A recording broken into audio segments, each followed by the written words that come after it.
This will be the last time the three of us meet. I invited my friend Jody over to the house. It was the three of us, me, my husband Christopher, and Jody, who was supposed to be my best friend. Well, it's true that the two of them were having an affair, but we've known each other for over 20 years. At least, for the last time, we could drink as friends, right? Though that was just a front. I filed the divorce papers today. Thanks. Next to our final conversation as a married couple, I could hear Jody's distant voice saying things like, "Finally broke up. And isn't it sad to be single again after 40? So when is Violet moving out? She'll be gone by tomorrow.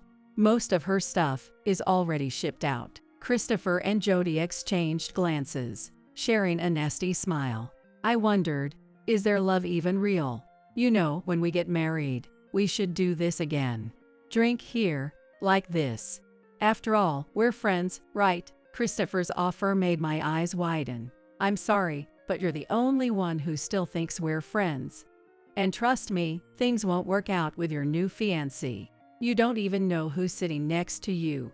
There's no way you two are getting married. What would happen if I said what I'm thinking next? I don't care anymore. Because Jody is actually your. Cheers. Happy birthday, Christopher. 47, right? Yay, thanks. I'm Violet. Today is my husband Christopher's birthday. We used to go out to restaurants or theme parks to celebrate, but we're way past that now. These days, we just drink at home, where we feel comfortable.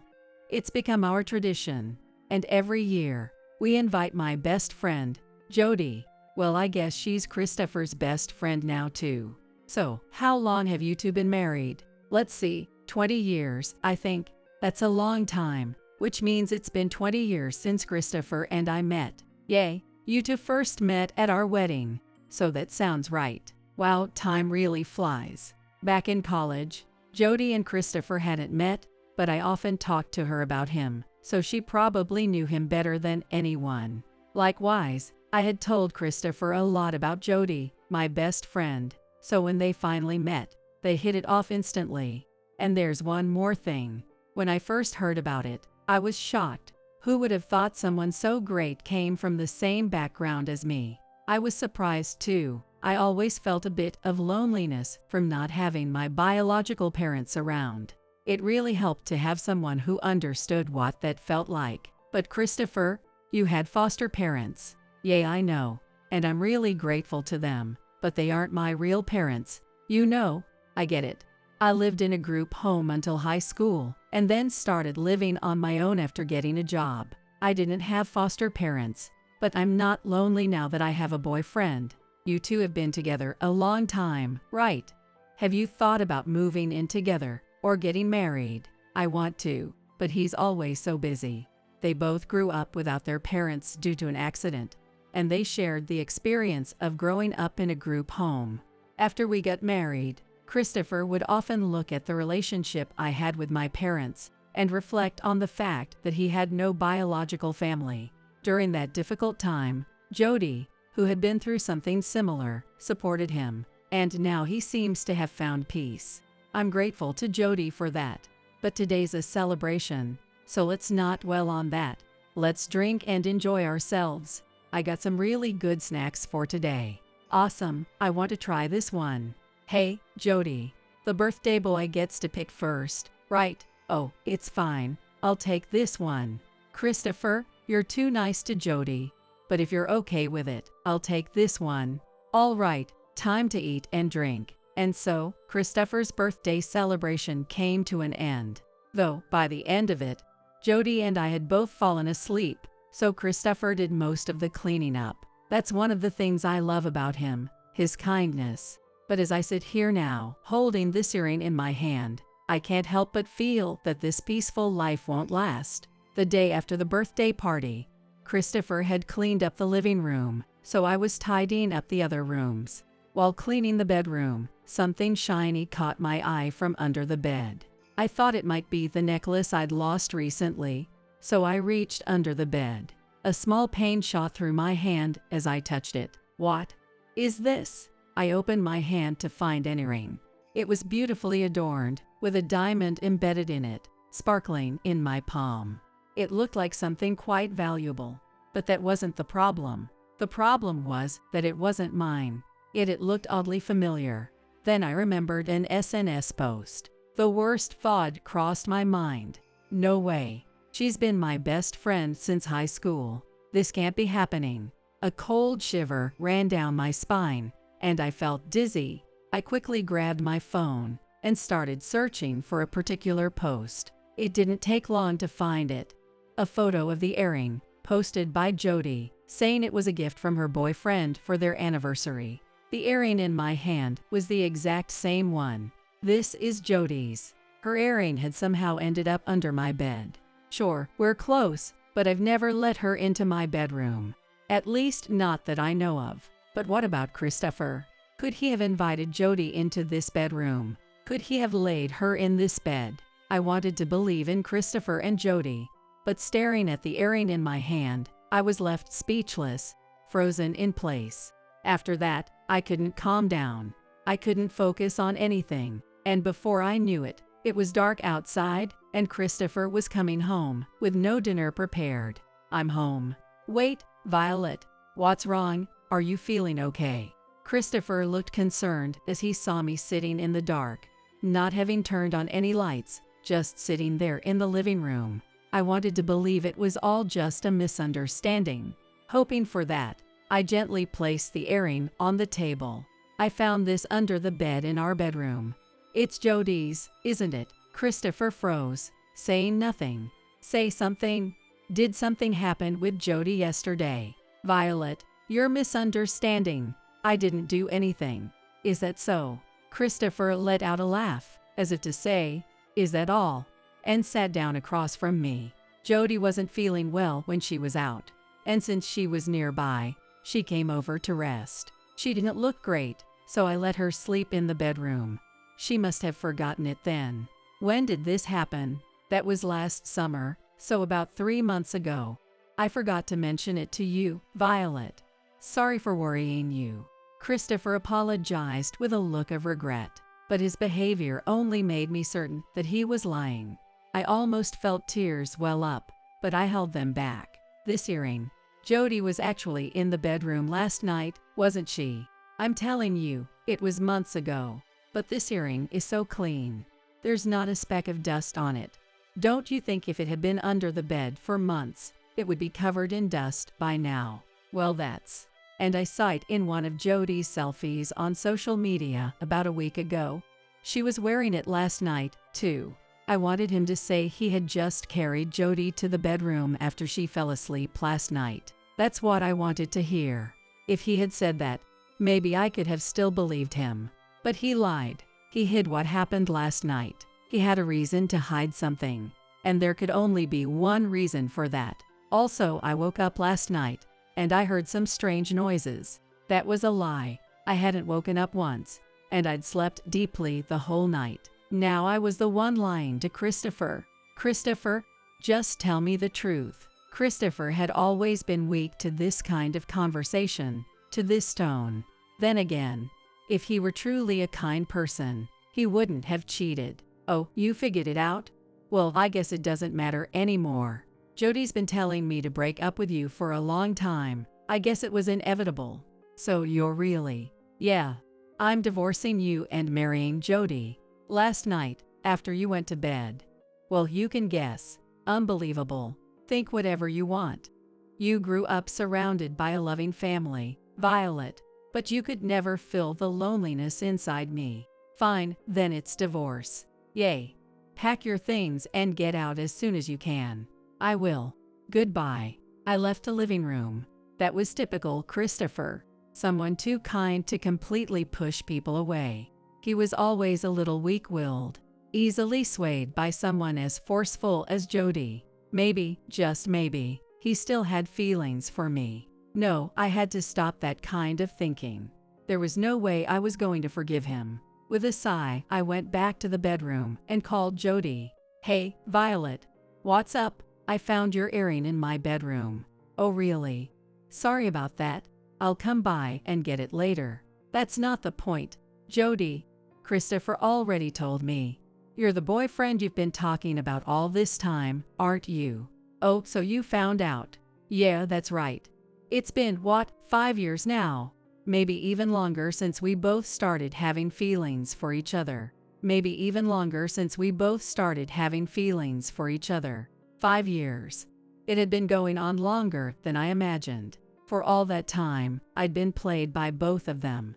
His love for me had been a lie. I felt too sad to even speak. Jody, knowing how calculating you are, did you leave the earring there on purpose? Who knows? I was just worried about when you'd finally leave him, so I'm relieved now. Anyway, I've got a date, so see you later. Jody gave a vague answer, and then hung up. A date? Now, what kind of person was she? For 5 years, I'd been betrayed by both my husband and my best friend. And I never noticed. I was filled with regret, frustration, and anger, and I didn't want to think anymore. I went to bed without eating dinner that night. After that, the divorce went through surprisingly smoothly. I found a new place to live, and all that was left was to pack up and move. Even after deciding to divorce, we had to live together for a while, which was one of the worst parts of being married. We didn't fight during that time, but there were no smiles or meaningful conversations either. It was like talking to a robot, just relaying important information. Actually, a robot might be more loyal to its owner. Wait, what's this photo? While packing, I came across a photograph. It was a family picture of a kind-looking couple smiling as they held a boy and a baby. It looked very familiar to me. Jody had once shown it to me, saying it was a photo of her family. But why was it in Christopher's room? Did Jody give it to him? Would you really give such an important family photo to someone, even if they were your boyfriend? Wait, could the two people in this photo be? No, it can't be. I swallowed the words that were about to escape and placed the photo on the desk, but I couldn't shake the possibility that briefly crossed my mind. I guess I'll go check. I called Christopher's foster parents, whom I had planned to visit soon. When I arrived at their house, I was immediately met with an apology. I'm so sorry for what Christopher has done. I'm on your side, Violet. Please let me know if you need anything. Mariah, you don't need to apologize. It's Christopher who's at fault. Mariah, my mother-in-law, isn't biologically related to Christopher, but despite that, she bowed her head as if it were her own responsibility. She must have raised Christopher as if he were her own child. If I ever become a mom, I'd want to be a mom like her. Actually, I came today to let you know the divorce is finalized, and I have something I'd like to ask. Of course, ask me anything. Hearing her response, I took the photo out of my bag. I'm sorry if this upsets you, but I found this while I was sorting through things. What's this? Mariah slowly took the photo and squinted at it. Oh, this brings back memories. Christopher never let go of this photo when he was at the facility. It was the only family photo he had left. So, this couple is Christopher's biological parents, right? Yes, that's correct. But why do you ask? No reason. As I said that, I got goosebumps, realizing that the possibility I had briefly considered might not be so far-fetched. But to confirm it, there was one more thing I had to ask. Does he have a sister? Yes. She was at the same facility. She was just a baby then, and it was hard to separate them. But we only adopted Christopher. I had never heard that before. Christopher had a sister. Does his sister have this photo? Of course, the staff made a copy so that when they were older, the two could find each other through the photo. I see. So the people in this photo were Christopher's real family, and Jody had that same photo. If his sister had a copy, it was likely that the photo Jody showed me was the same one, which means, actually, this isn't the first time I've seen this photo. Jody, the woman Christopher cheated with, showed it to me, saying it was her family. What? Then that means they might be siblings. If that's the case, this situation is going to change drastically. Yes, but I don't have solid proof yet. Would you come with me to find out? Of course. If I'm there, the staff will likely tell us more. Let's go. Afterward, We visited the facility where Christopher had lived and spoke with officials. It turned out that Christopher and Jody were indeed siblings, and they didn't know it. Was this a fortunate situation or an unfortunate one? Mariah, standing next to me, could only give a wry smile. Well, it wasn't my concern anymore, so I submitted the divorce papers at the office right then and there. I wonder what they'll think when they find out the truth. That evening, I invited Jody over, saying, "This will be the last time the three of us meet." It's true that they were having an affair, but we've known each other for over 20 years. At least, for the last time, we could drink as friends, right? Though that was just a front. I submitted the divorce papers today. Thanks. So you finally split. Took you long enough. I'm getting old over here. Oh, but at least you're still single, Violet. Better than that, right, Jody? What? Christopher, you're on my side, right? Don't act like you're the victim. But, Christopher, who do you really love? Jody, he responded. Me too. What am I even witnessing here? Jody moved closer to Christopher, seizing the moment, but he didn't seem entirely enthusiastic. Honestly, I have no romantic feelings left for Christopher, so I don't feel anything. But when they flaunt it like that, the shift in atmosphere makes me uncomfortable. If they think they're provoking me, they're mistaken. Oh, and here, I'm returning this to you, Jody. Oh, my earring. Thanks. It's a really good one. Yay, I was shocked when I saw the charge on the bank account. Right. It was for our 5-year anniversary. Christopher bought it for me. We also took a trip then. Did you know that? Yay, I remember. He mentioned something about a business trip and was gone for about a week. Exactly. Christopher was so enthusiastic about it. I wish they'd stop with these nauseating stories. Who would want to hear about their ex-husband and best friend's affair? Christopher still wasn't saying much, but he was holding Jody's hand tightly, as if it was something precious. He's a sad person who misunderstood what love really means. So, Violet, when are you moving out? I'll be gone by tomorrow. Most of my stuff is already shipped out. Oh, really? Where are you going? Nearby. I'm not telling you. Why do you want to know? Just thought I'd show off how close Christopher and I are. Oh, don't worry. I plan to be a good friend, of course. We're still friends, after all. In my head, I was screaming, as if I'd tell you. I had no intention of ever dealing with them again. In just 1 month, Jody's personality had completely changed. Jody, when did you become so cruel? Cruel, that's harsh. I'm hurt. Christopher, help me. There, you're a good girl. I love how you depend on me. Jody. Yay, Violet never seemed like the type to rely on anyone. Sorry for not being cute enough. I'm stepping out for a bit. I couldn't handle the atmosphere anymore, so I headed to the bathroom. The cool air in the hallway helped calm the negative feelings that had been building up inside me. After standing there for a while to collect myself, I decided to head back to the living room, only to find Jody walking out. There was nothing to fear, given how long we've known each other, but my body tensed slightly. This Jody wasn't the same as the one I knew, with her pure smile. Now her face was full of malice. Oh, Violet. You took so long that I thought you might be crying in the bathroom, so I came to check on you. Thanks for your concern. Really, without you there, I have no one to show off to. It's no fun.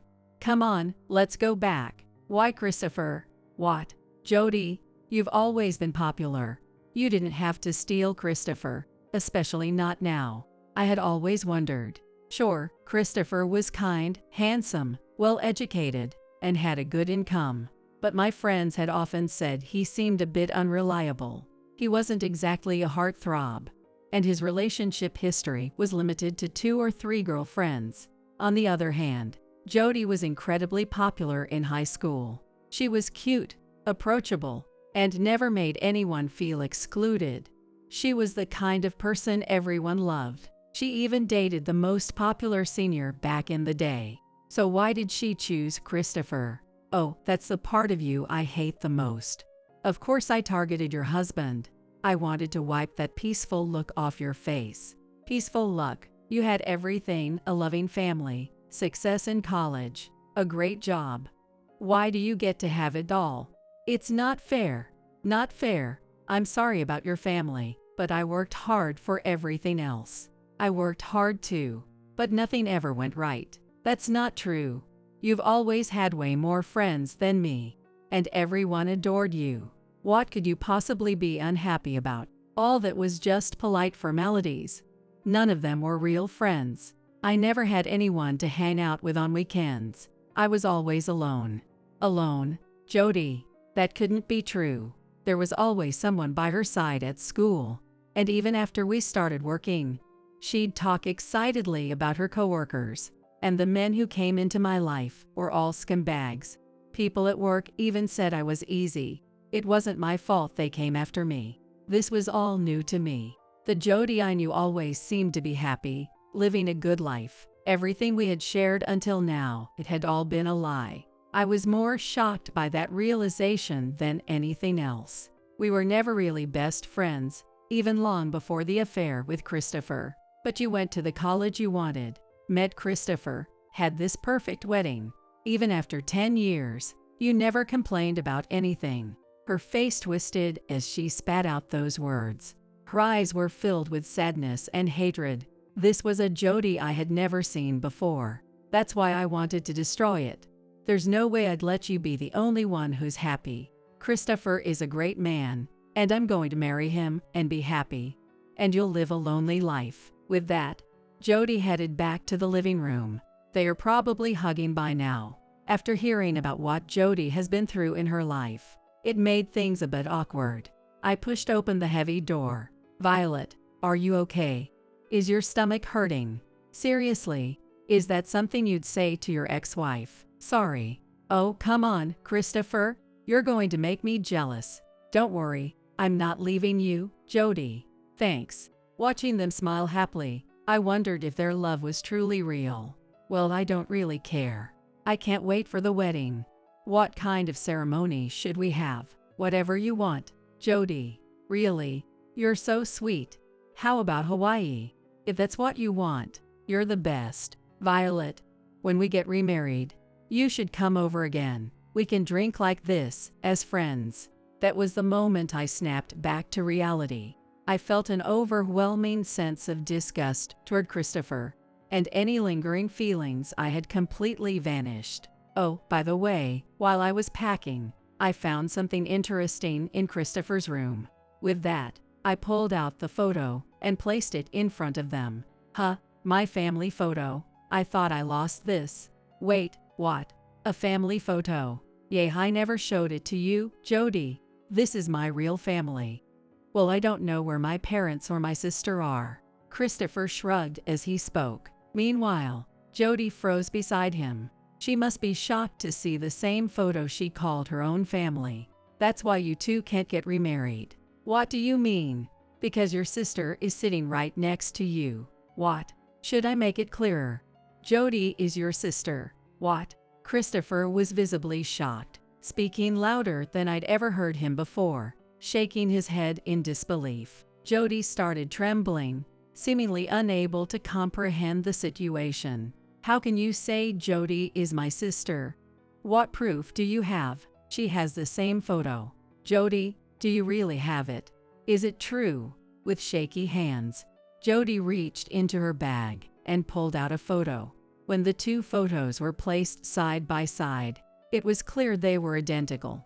Seeing it with his own eyes, Christopher's face shifted to one of despair. No way. I checked with the facility and the local government. You two are definitely siblings.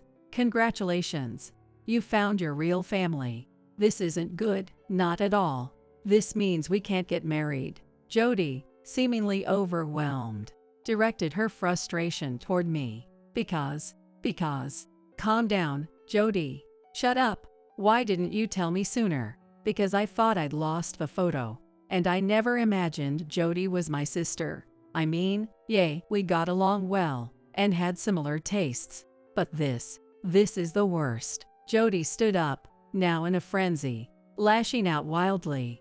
Christopher tried to calm her, but she shook her head, refusing to listen. One of her flailing hands hit Christopher on the head, and he let out a groan as he crouched down in pain. But Jody didn't care. She continued to hurl insults at me. Are you enjoying this? Just because your life fell apart, you want to ruin mine too. I instinctively stepped back under Jody's sharp glare, but then a shadow gently pulled her close. It was Christopher. Aren't you happy? I'm thrilled to have met my sister. I'm really happy. I'm happy to have met my brother too. But this is different. Now I can't be happy. Why? I wanted to see Violet single while I get married. But now I can't even get married, she shouted, bursting into tears. So Jody had always seen me as someone to compare herself to. Maybe it was good that I finally realized that. Christopher gently wiped the tears from Jody's face and rested his forehead against hers. With a look of tenderness I had never seen before, he spoke. Don't you love me, Jody? I love you. That's why I'm so upset. I can't just move on to another guy. Then everything's fine. What? I'm happy to have found my sister. We'll be together forever. Christopher. The two of them embraced. Violet, I've always thought about this. I love Jody, and I care about her deeply, but I love you too. I'm sorry for everything that's happened, but can't we start over?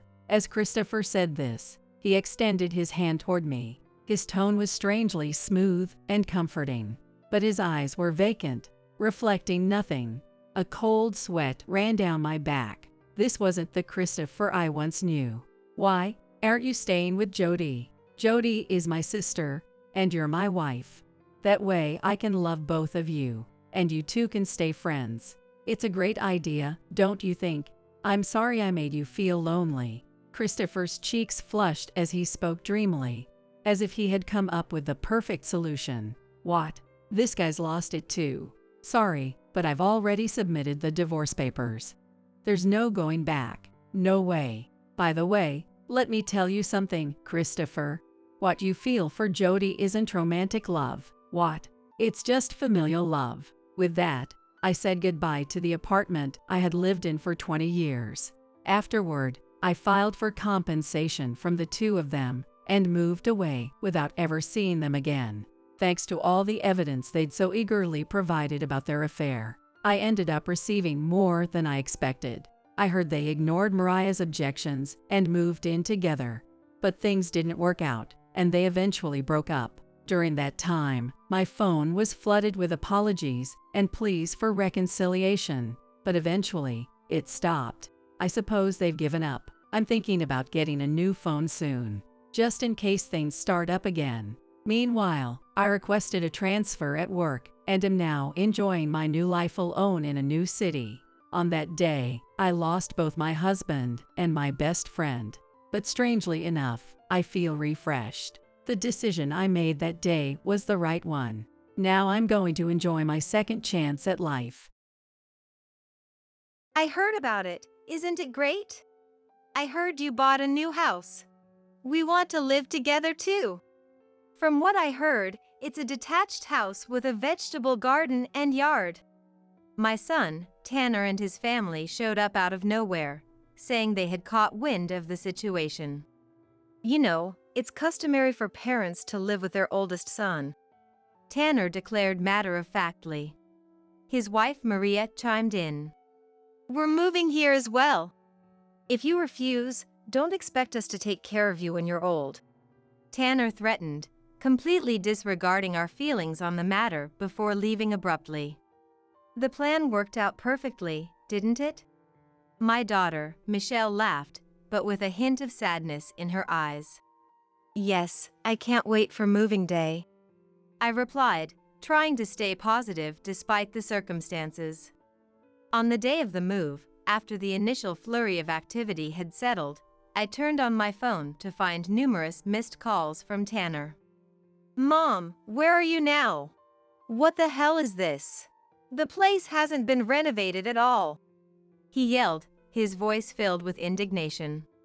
Oh, but I did have it thoroughly cleaned, you know. Michelle helped out too, and it was quite the task. From now on, you'll have to keep it tidy yourselves, I explained calmly. When Tanner and his family, who had so forcefully insisted on moving in together, finally arrived at their new residence, they were greeted by an unexpected sight. My name is Michaela Thompson, and I'm 62 years old. Currently, I live alone on my widow's pension. My husband Andrew, who was 3 years my senior, passed away from illness last year at the young age of 64. Due to Andrew's frequent job transfers, I decided to quit my own job upon getting married to follow him wherever he was assigned. We were blessed with our eldest son Tanner and daughter Michelle while on assignment, but after giving birth to Michelle, my health took a serious turn for the worse. I found myself unable to accompany Andrew to his next posting. The destination was overseas, you see. With no siblings and my parents long gone, I had no one to turn to for support. That's when I made the decision to move in with my in-laws. My father-in-law Gordon and mother-in-law Fiona were incredibly kind people who had treated me like their own daughter ever since I married into the family. Assured by their warmth, I accepted their offer to live together. However, no matter how lovely people may be, actually sharing a home can be quite different from what one imagines. Through my experience living with my in-laws, I would come to learn this lesson all too well. Gordon and Fiona doted on Tanner excessively. Tanner is the heir to the Thompson family name. Perhaps it was because his grandparents showered him with such praise, but his arrogant behavior gradually became more and more noticeable. I'm the successor of the Thompson family, so I'm in a different league than the rest of you, he would boast. When I first moved in with my in-laws, separated from Andrew, Tanner was only 5 years old, just a preschooler. Yet this child began belittling his friends and pushing his responsibilities onto others. After receiving a complaint from his preschool teacher, I decided to have a talk with him. Tanner, why would you say such things to your friends? I asked gently. Because I'm different from other people. I have to teach those who don't understand that, don't I? He retorted defiantly. His response left me utterly shocked. How on earth did you start thinking that way? Tanner, you're the same as your friends. If you keep saying things like that, they won't like you anymore. I tried to reason with him. I'm special, that's why. Grandpa and Grandma said so. They told me I'm smart and great. Tanner yelled before bursting into tears. He tore away from my grasp and ran off to Gordon and Fiona's room. I was left standing there, dumbfounded. Did my in-laws really say such things to Tanner? Sure, they doted on him a lot. Sometimes I thought they went overboard, but I brushed it off, thinking it was understandable for grandparents who were thrilled to be living with their grandson. However, I would soon learn that my perspective was far too lenient. Michaela, I heard you scolded Tanner quite harshly. Fiona confronted me one day. That afternoon, when I went to pick Tanner up from the school bus, the teacher asked to have a word with me. Apparently, Tanner had hit one of his classmates. While everyone was lining up and waiting for their turn to use the playground equipment, Tanner had cut in line. When a friend called him out on it, they got into an argument, and Tanner ended up hitting the other child. I listened to Tanner's side of the story and, confirming it was true, scolded him for his actions. But he threw a tantrum and hurled his preschool bag at me. That's when I grabbed his arm and reprimanded him more sternly. Tanner, all your preschool friends are equal. It's not okay for you to skip the line. And no matter what, you shouldn't hit your friends. Do you understand? I explained firmly. I'm special, so why do I have to line up like everyone else? He shouted, shaking off my hand, ran out of the room, crying. Just then, Gordon and Fiona entered with serious expressions on their faces and said something outrageous. We heard his side of the story. Grabbing a preschooler's arm so forcefully, doesn't that count as abuse? Fiona accused. I was taken aback by her words, but I figured she must have only listened to his one-sided explanation. With that in mind, I recounted everything that had transpired from the beginning. That's why I scolded Tanner and tried to make him understand. I may have held his arm firmly then, but I certainly wasn't abusing him. I clarified. Oh, so that's what happened. But maybe there's a part of it that couldn't be helped. Fiona backpedaled slightly. Yeah, it's understandable. Gordon chimed in. At first, I thought they were referring to me scolding Tanner too harshly, but their next words revealed that wasn't the case at all. He is truly bright and more remarkable than other children. It's only natural for him to think he deserves that kind of treatment. Fiona reasoned. Agreed. If anything, he should be given special privileges to that extent. Gordon added. My in-laws were actually condoning his attitude towards the other children. Realizing this sent a shiver of fear down my spine. I'm sorry, but I don't think that's good for him, I said, trying to keep my voice steady. If I didn't have a proper talk with them now, things could get out of hand in the future. I want him to have a little more empathy for others, I explained. But he is such a smart boy, isn't he? Fiona countered. That's right. He's only in preschool, but he can already read and do math. Gordon added. It was true. Tanner had started reading picture books on his own without being taught, and he would even read to older kids in the neighborhood. It was a mystery how he learned it all. He probably picked up the letters from TV and building blocks, but he also had an excellent memory and could remember things he heard instantly. That child is a genius, Fiona gushed. Indeed. As his parents, it's our duty to give him a special education from now on. Gordon agreed. They beamed with pride at his brilliance. I wrote a detailed letter to Andrew about the current situation. I wasn't confident I could explain it well enough with just our usual phone calls and messages, and writing calmly helped me sort out my own feelings. He replied with an apology and asked me to endure it somehow until he could come home for a visit. In response to his words, I patiently tried to reason with Tanner and convey to my in-laws what I wanted them to stop doing. But the more I spoke up, the more displeased they seemed. Michaela is too hard on Tanner, Fiona complained. That boy is truly exceptional. He takes after Andrew and is bound to become an amazing adult. Gordon chimed in. It was true that Andrew was considered an elite. I knew his frequent transfers were because of his potential. I had heard that in his company, it was common for overseas branch managers to be on the executive track at headquarters. And my in-laws started making more snide remarks to me about that too. If only Michaela could have kept up with him. Of all things, to have her health fail after giving birth. Fiona sighed. Indeed. If she hadn't had Michelle, he would be attending school abroad by now. Gordon added. They were even implying that Michelle's birth was a mistake. I could handle them saying things about me. I could ignore most of it and argue back if necessary. But I couldn't stand them talking about her, who had only just been born, in that way. Both Michelle and Tanner are my precious children.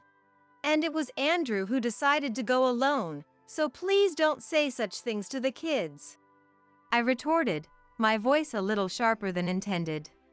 My in-laws seemed to take offense at my tone, and their attitudes became even more blatant. Tanner, why don't you come eat something delicious with Grandma? It looks like Mom can't play with you because she has to take care of Michelle. Fiona cooed. Mom's health got bad when she had Michelle. She can't give you all her attention like she did when it was just you, Tanner. Gordon added. They kept filling his head with these ideas and continued to spoil him with special treatment. With my in-laws constantly praising him and speaking ill of Michelle and me, Tanner's gaze grew colder towards me. I repeatedly asked my in-laws to stop and told them that I cared about Tanner just as much as Michelle, but he had already stopped accepting those words. Mom only needs Michelle, right? I'm the heir to the Thompson family and an important person, so why don't you cherish me more? He demanded. Influenced by his grandparents, Tanner had become thoroughly convinced that he was the Thompson family heir. But even as an heir, the Thompson family wasn't all that distinguished. Gordon was the third son to begin with 2 older brothers. The family's assets consisted of a house, some land, and a gravesite. Even the eldest son was an ordinary office worker, not the type to put pressure on the main family.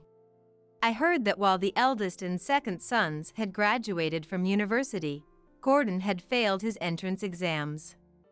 His parents told him they couldn't afford to let him be a Ronin, so he got a job right out of high school. I sensed that he had a bit of an inferiority complex towards his brothers because of this. So, when the brilliant Andrew graduated from a top university and landed a job at a top-tier company, it seemed like Gordon had finally gotten his revenge on his brothers. I had heard stories like that. I had also graduated from a university considered prestigious, so I suppose that's why they had treated me well up until now. But now, I had become an enemy in the eyes of my in-laws and Tanner. I wanted to take Tanner and Michelle and leave if possible, but my recovery was slow, and I wasn't even in a state where I could freely take care of myself. With no other choice, I tried to avoid causing disputes as much as possible and simply prayed for my health to improve while waiting for Andrew to return. About a year later, Andrew finally came home for a short visit. It was for various procedures and health checkups. Andrew wasn't on vacation, so he had a lot to take care of. But in between his trips to the company, he came to understand the current situation well. Andrew's overseas assignment would continue for at least another 3 years. Fortunately, my health had stabilized over the year, and he proposed that we go as a family this time. It seemed that even in Andrew's eyes, my in-laws' words and actions towards Tanner were problematic. At first, both my in-laws and Tanner were against it, but he spoke to them about the importance of being exposed to foreign environments from a young age. And so, our family safely left my in-laws and set off overseas. The overseas posting lasted for 5 years, during which time Tanner seemed to have calmed down completely, and the overbearing behavior he had displayed at his grandparents' house was no longer seen. I think it was a good experience for us. When we returned to the States, Tanner was in 6th grade and Michelle in 1st grade. However, after our return, a situation arose where we had to live with my in-laws again. My in-laws' house was a rental, but the landlord demanded they vacate, forcing them to move out. Just as our return was decided, they managed to convince the landlord to wait until then. My in-laws had grown quite old, and they were worried about continuing to live on their own, so we decided to buy a house near Andrew's company headquarters and live together. From now on, even if there were transfers, they would likely be within the country, and in that case, Andrew would go alone. That was the conclusion we reached.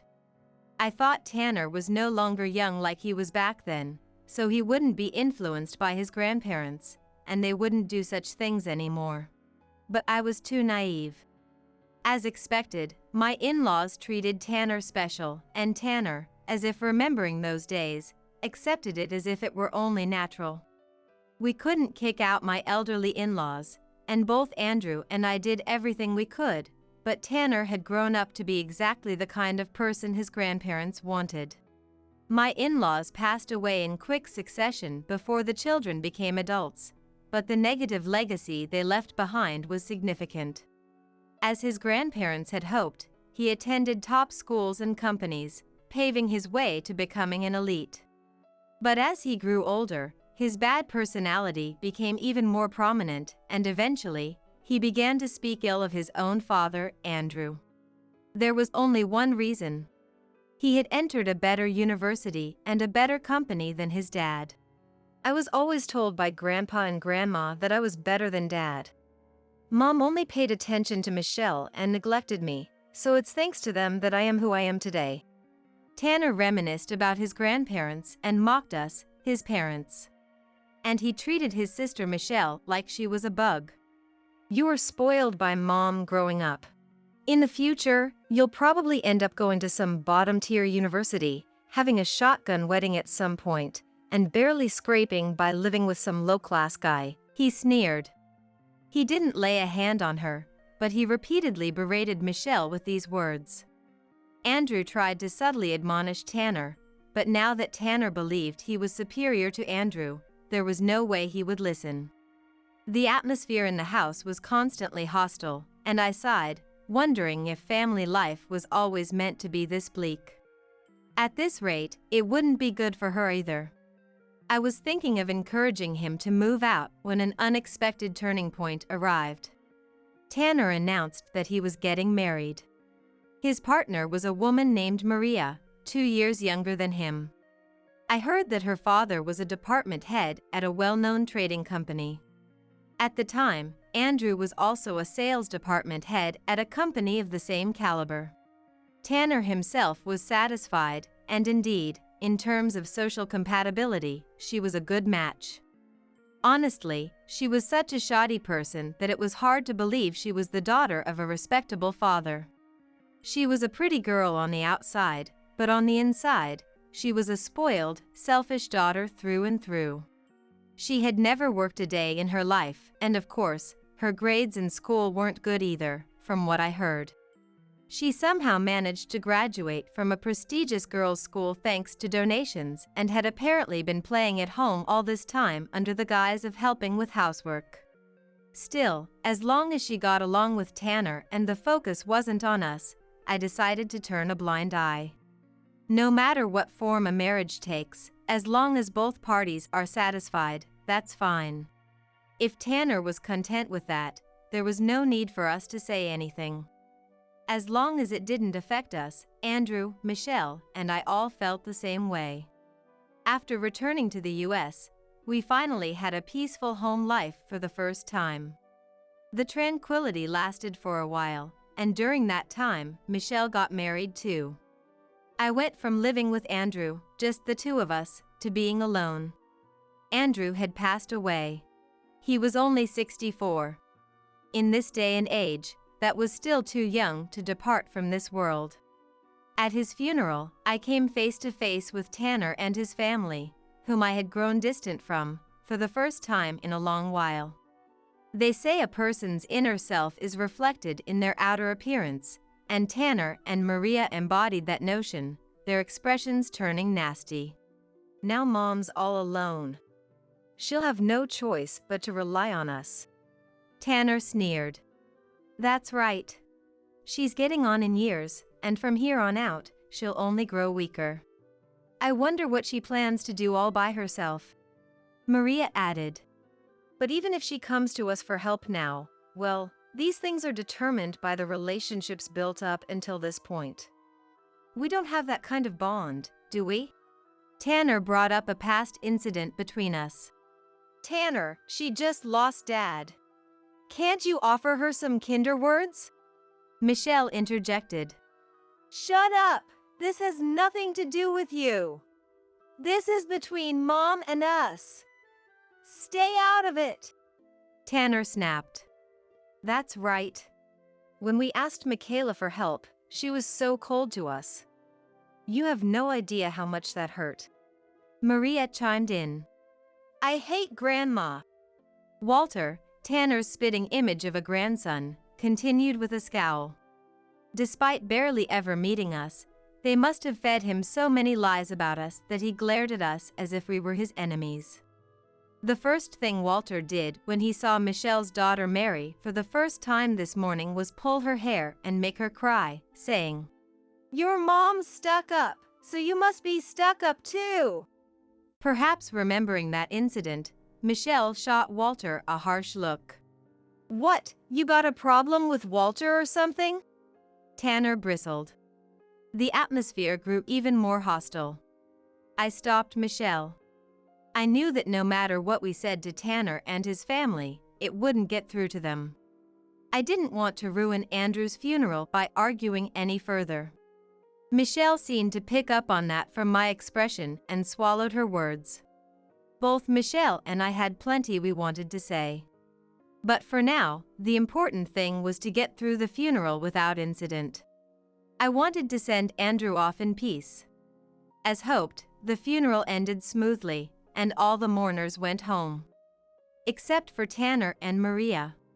Maria's parents had taken Walter and left early, so what on earth were they still doing here?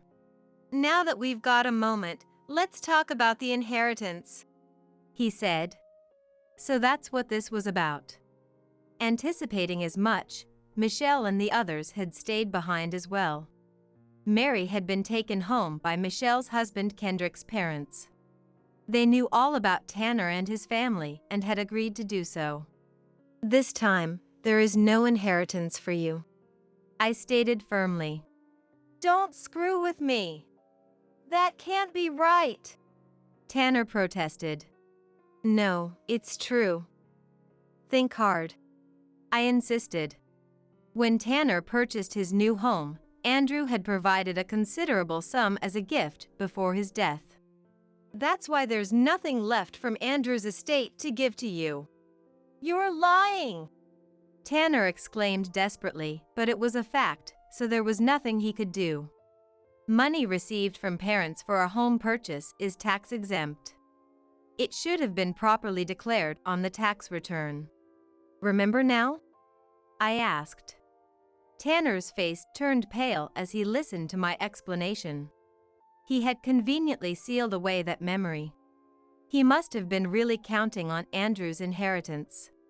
Mom, I'm renouncing my inheritance. Please use the money Dad left for your life from now on, Michelle said, ever the kind daughter. In contrast, Tanner's claims were truly pathetic. No, I've set aside a proper amount for Michelle to receive. Mary will need education funds in the future, and Andrew would scold me if I didn't make sure Michelle accepted it, I explained. But Mom, you're still young, and they say life lasts 100 years now. I don't think having more money can hurt, so I want you to do that, Michelle insisted. Then why don't you give us the portion she's supposed to receive? You're both saying you don't want the money, so wouldn't that tie things up nicely? Maria suggested shamelessly. Michelle and I were so shocked we were at a loss for words. I couldn't believe she could say something like that without any embarrassment. Even more surprisingly, Tanner chimed in. Yeah, let's do that. Come on, it's fine, right, Mom? Get out! How many times do I have to tell you, there's nothing for you? Leave before you make me any angrier, I shouted. Perhaps startled by my intensity, Tanner and Maria finally showed signs of retreating, but not before Tanner left me with these parting words. Well, I'll give up on Dad's inheritance. Well, only Dad's, that is. What's that supposed to mean? I demanded. Shut up, it's got nothing to do with you. See you later, he said dismissively. I was sure he was now after the inheritance I would leave behind. I needed to take action while I was still healthy and able. As I was contemplating my next move, an unexpected opportunity arose. Apparently, there were plans to redevelop the area where I currently lived. Ultimately, they wanted to build a large apartment complex, so a salesman from a major construction company came to talk to me about selling the house. The current house was a pre-owned home I had bought when I returned from overseas to live with my in-laws. It held memories of Andrew, but also many unpleasant ones. In this house, influenced by my in-laws' words, Tanner had become the person he was today. Of course, it wasn't entirely my in-laws' fault. I couldn't do anything about it either, so in a sense, I was just as guilty. Remembering that filled me with a complex, indescribable feeling. Why don't you sell it and move to a place where you can live more comfortably, Mom? Michelle suggested, giving me the push I needed. I decided to sell the house and simultaneously began to put a certain plan into motion. I heard the news. Isn't that great? I hear you've already bought a new house. We want to live with you too. From what I've heard, it's a single-family home with a vegetable garden and a yard. Somehow, Tanner and his family had caught wind of it and came to me with those words.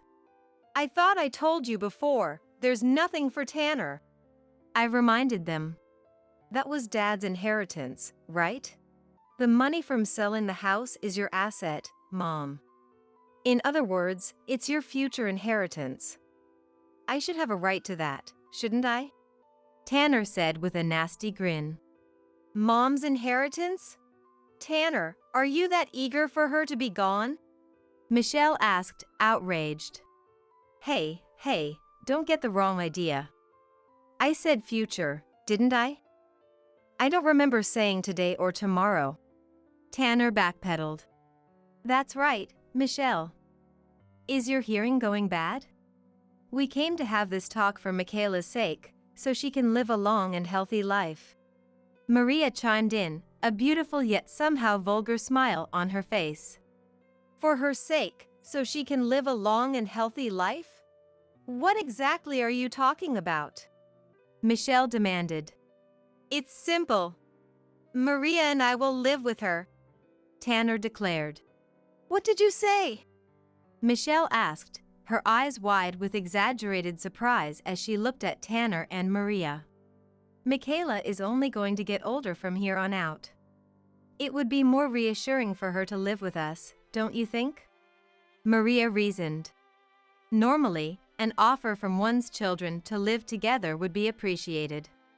But coming from this couple, there was nothing to be happy about. I'm sorry, but I'll have to decline, I said firmly. Why? Tanner asked, incredulous. I heard you're about to be kicked out of the house you're living in now. It's the house you built with the gift from Andrew and help from Maria's father, right? How did it come to this? I asked pointedly. I must have hit the nail on the head. Tanner clicked his tongue and turned his face away, looking displeased. Shut up. What does it matter? He grumbled. That's right. We're going to be living with Michaela from now on, so we don't need to think about our current house anymore, Maria added. The couple was clearly trying to avoid discussing their current living situation. Anyway, it's decided that parents live with their oldest son, Tanner declared. We're moving here too, Maria chimed in. If you refuse, we won't take care of you for the rest of your life, Tanner threatened. Completely ignoring my opinion, Tanner and his family left with those parting words. The plan worked out perfectly, didn't it? Michelle said with a laugh, but there was a hint of sadness in her voice. Yes, I'm looking forward to moving day, I replied. This was the certain strategy one had been working on while selling the house. Tanner and his family had fallen for it nicely. Even after that, Tanner and his family contacted me numerous times, but I never gave them a clear answer and continued to evade the topic of living together. I've told you, I have no intention of living with you, I repeated. Are you sure you can say that? We'll seriously abandon you, Mom, Tanner warned. If that's how it is, then so be it. In any case, we won't be living together. I stood my ground. No matter how many times I said it, he and his family persistently hounded me. I suppose it couldn't be helped. After all, he and his family had no money. I heard that their current house was mortgaged due to debt, and they couldn't even continue paying the interest. My estrangement from him and his family, and their subsequent downfall, began the year Michelle took her university entrance exams. You're kidding, right? Michelle got into the same university as me? I can't believe it, Tanner scoffed. It seemed he couldn't stand the fact that his sister Michelle, whom he had always looked down upon, had been accepted into the same university as him. When she called to report the good news, he hung up as soon as he heard it. Forget a celebration, he didn't even offer a word of congratulations. Furthermore, when his grandson Walter was born, he never reciprocated the gift Michelle had sent separately from us. When I admonished him for those things, this was his response. I bet you're thrilled that Michelle got into the same university as me. But she's just a woman, after all. She'll never catch up to me. You'd better remember that, because she'll learn it the hard way someday. Since then, we'd been estranged from him. Andrew and I had resigned ourselves to the situation, thinking it couldn't be helped. But then one day, out of the blue, Tanner called with this request. I want you to cover the cost of our housekeeper. Maria's dad stopped paying for it, so our house is a mess. You've never done anything for us, so you can at least do that much, right? According to Tanner, this is what happened. Maria's father's manager had fallen from power. Nothing happened to her father himself. He simply lost in the internal power struggle at the company. An opposing director became the new president, and Maria's father was relegated to a sinecure position. As a result, they no longer had the leeway to support Tanner and the others. Maria had no housekeeping skills to begin with. And the luxurious house they had built with Andrew's gift and her father's aid had always been cleaned by a housekeeper. Although Tanner was a high earner, his income wasn't enough to sustain such an extravagant lifestyle. So, he came to me seeking assistance. Tanner, didn't you see me cleaning the house all this time? Maria doesn't have a job, and she's not ill. If you don't have money, you and your wife should clean up yourselves. I told him. Maria was raised as a lady, unlike you. We can't make her do that. I didn't climb the corporate ladder just to do housework. Don't you get it? A parent should want to help their child in need. Tanner argued. If they were both working hard and still struggling to make ends meet, I would offer help. But that wasn't what Tanner was saying. They were continuing a lifestyle beyond their means and expected me to support it. I had no intention of doing so. No matter what you say, I'm not going to help you. If you don't have money, live within your means. Everything else comes after that. I stated firmly. He cursed at me over the phone for a while, but I absolutely didn't give in. When Tanner realized I wouldn't budge, he ended the call with these words. Fine. But in exchange, I'm never taking care of you in your old age. Don't come crying to me when the time comes. From then on, we were completely estranged, but it seemed they couldn't give up their lavish lifestyle and their debt only grew. Then Andrew passed away, and they came hoping to get their hands on the inheritance but were turned down. When they heard I was selling the house, I knew they would come crawling. Moving day arrived. What, is that all of your luggage? Tanner said, looking appalled. My belongings only filled one small truck. In contrast, Tanner and the others' luggage was lined up in several trucks, looking like a tour truck for some artist. In the end, he had forcefully pushed through the idea of living together. I already gave up my house for her sake, so don't tell me you won't live with us now. Tanner insisted. That's right. Tanner made this decision for Michaela's benefit, so you should show your sincerity too. Maria added. The couple had pressured me, half-threateningly, until I agreed. You don't need to worry about me. I've decided to keep only what I need and let go of everything else. I explained. That works out then. It means there's more room for our stuff, he said cheerfully as he got into his car. Michaela, hurry up. We'll leave you behind. Maria called out. I resigned myself and got into Michelle's car. It was time to depart. The two cars eventually arrived at the new house. It's older than I thought, Michelle remarked. It was an old house, over 50 years old. Well, the inside is properly renovated, right? I asked. Yes, the inside has been cleaned up nicely. Michelle replied. I see. Let's quickly move the luggage inside, Tanner said, directing the movers who had brought their belongings. Of course, he didn't even consider the truck carrying my luggage. He didn't even check if it had arrived.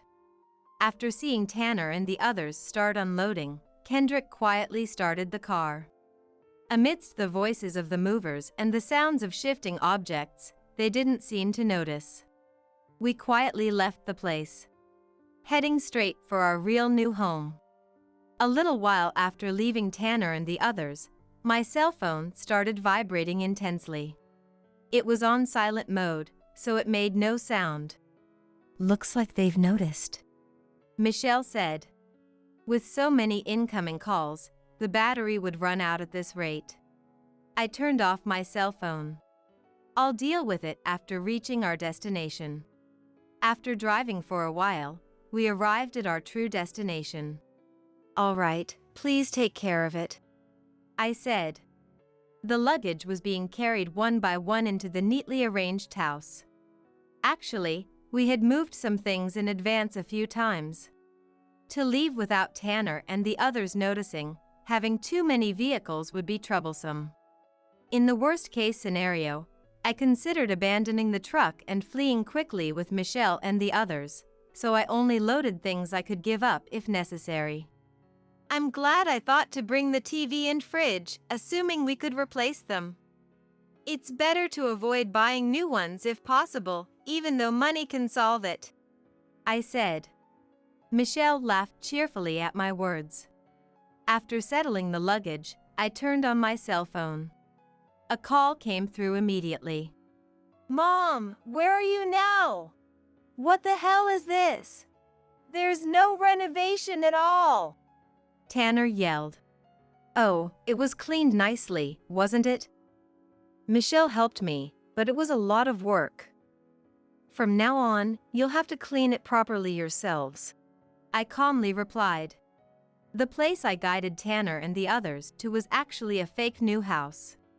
I came up with this plan to prevent them from following us to our real new home.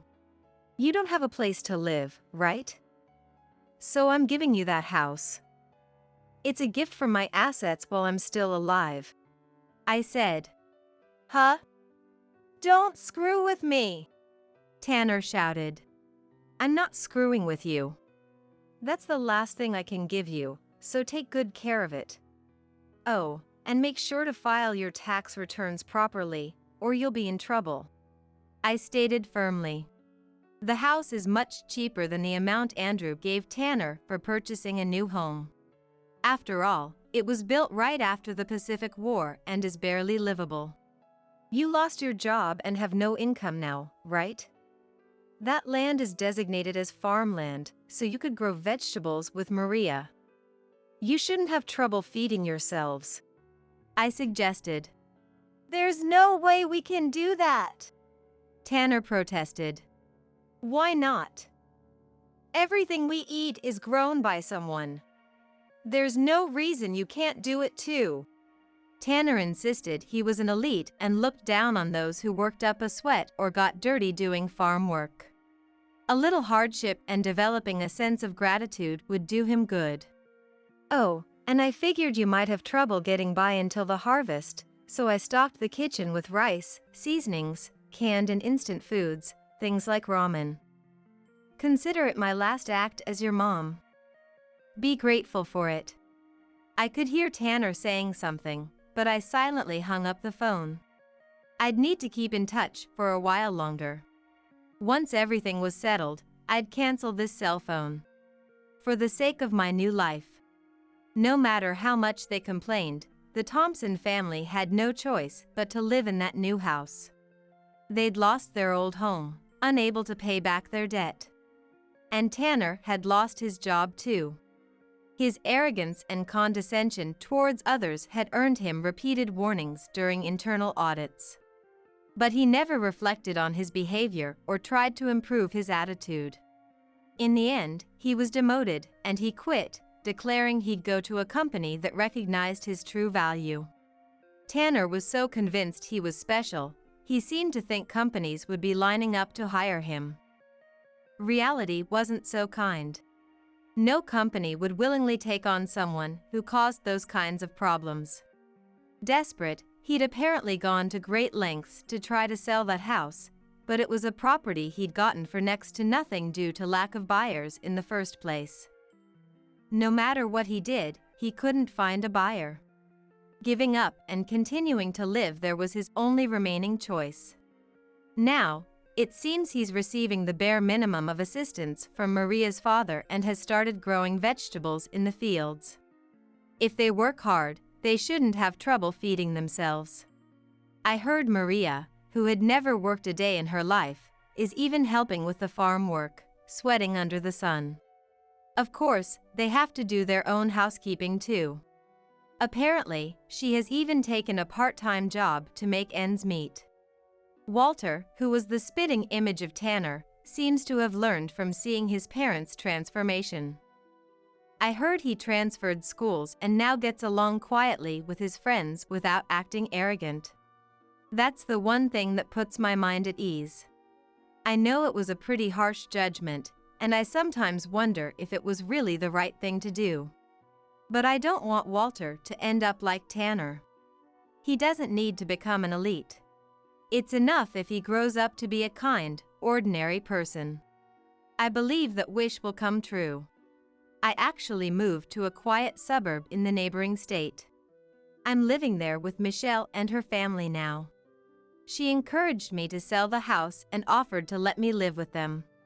We both have jobs we can do from home, so we can move anywhere.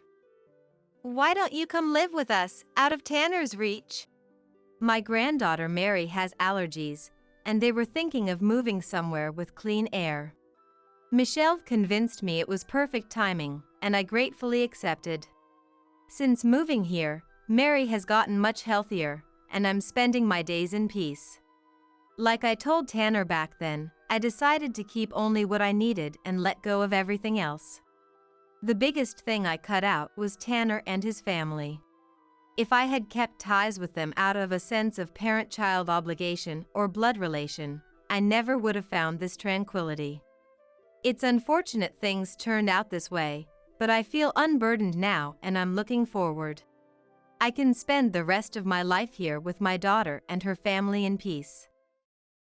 I was attacked with a bat on my way home from my part-time job, leaving me with a broken arm. Even though I was hospitalized due to overwork and fever, I couldn't get in touch with my husband, Stephen. I managed to call his workplace and pleaded. Excuse me, I'm Stephen Davis's wife. Could you please put my husband on the phone? The woman on the other end replied with a puzzled voice. There's no one by that name here. There's no one by that name here. What do you mean? I asked, my voice trembling. After talking further with the person on the phone, I learned that she was actually Stephen's real wife, Margaret. I had been deceived by Stephen all this time. Hey Amy, who do you think is responsible for what happened to your arm? Who? I don't think the cause is just this person himself. I have an idea. Could you hold off on reporting him to the police and let me handle this for a bit? I decided to trust Margaret's words. My name is Amy Davis, 27 years old. I'm a part-time working wife, married for 5 years. My husband Stephen is 37. Exactly 10 years older than me and a very reliable person. Stephen works as a lawyer. That's why he's always so busy with work and often doesn't come home. I married Stephen right after graduating from college at 22.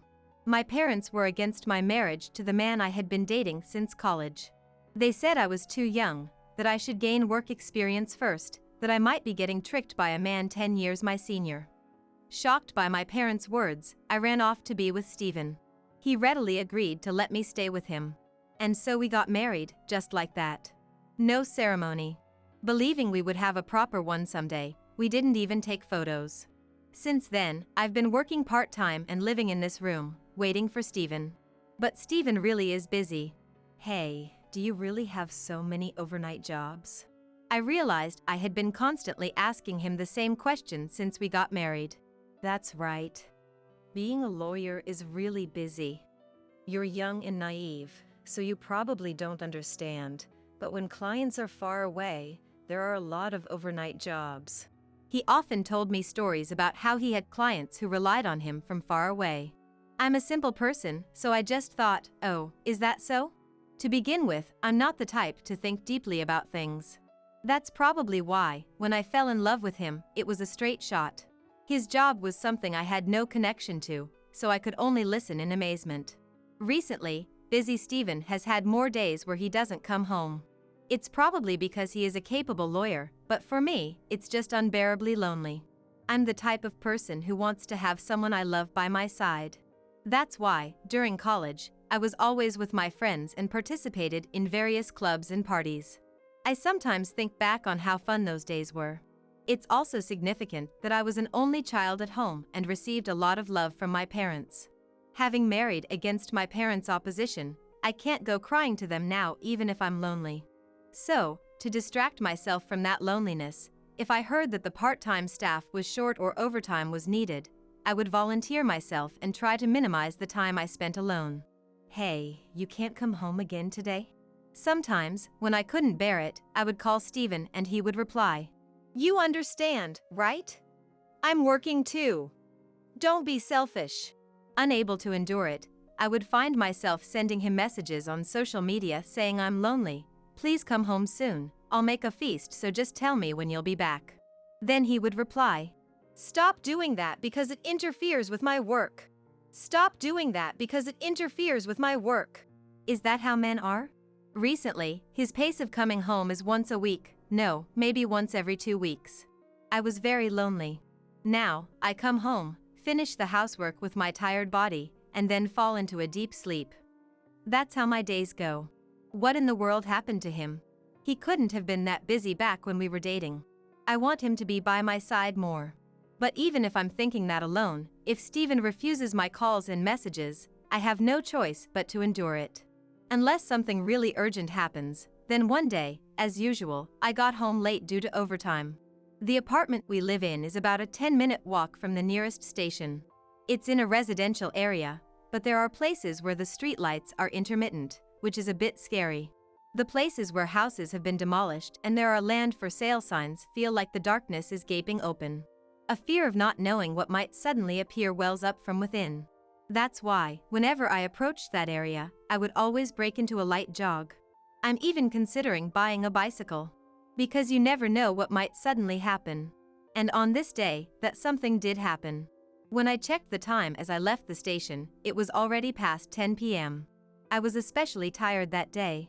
My job is clerical work at a certain factory, but when it's busy, I also get sent to the warehouse. At those times, it often involves physical labor. Today, I received a report that the products we were supposed to have ordered were wrong, so I went to the warehouse to check the inventory, taking out and putting away many cardboard boxes, loading and unloading them. I also ran around to various places to contact the people out in the field. Thanks to that, my feet and body were completely exhausted. I found myself dragging my feet, which felt heavy. At that moment, I suddenly noticed. I felt a presence behind me. If I stopped, the other person would also stop, and if I started walking, they would also start moving again. After repeating this a few times, I realized that someone was following me. I have to run. But my feet are heavy and won't move well. I try to run, but my exhausted feet won't carry me forward properly. The person following me from behind must have noticed my movements, as they come running toward me. I gasp and turn around. A small figure is raising something toward me. I'm going to be hit. That's what I immediately thought, and I shielded my head with my left arm. A huge impact and pain shoot through my elbow. I see that a bat had strongly struck my arm. Losing my balance, I tumble to the ground, along with the bag I was carrying. The assailant tries to hit me again as I lay there. What should I do? What should I do? What should I do? I can't bear to be hit many times with something like this. What my frantic hand touched was the smartphone that had flown out of my bag. I desperately pressed the camera shutter. The flash of light pierces the assailant's eyes. On the lock screen, the light or camera are the only things that respond immediately, but at that moment either one was fine. I just wanted an instant to dazzle the assailant's eyes, so I moved my finger desperately. That's when I realized it. The assailant was a woman. I muttered without thinking.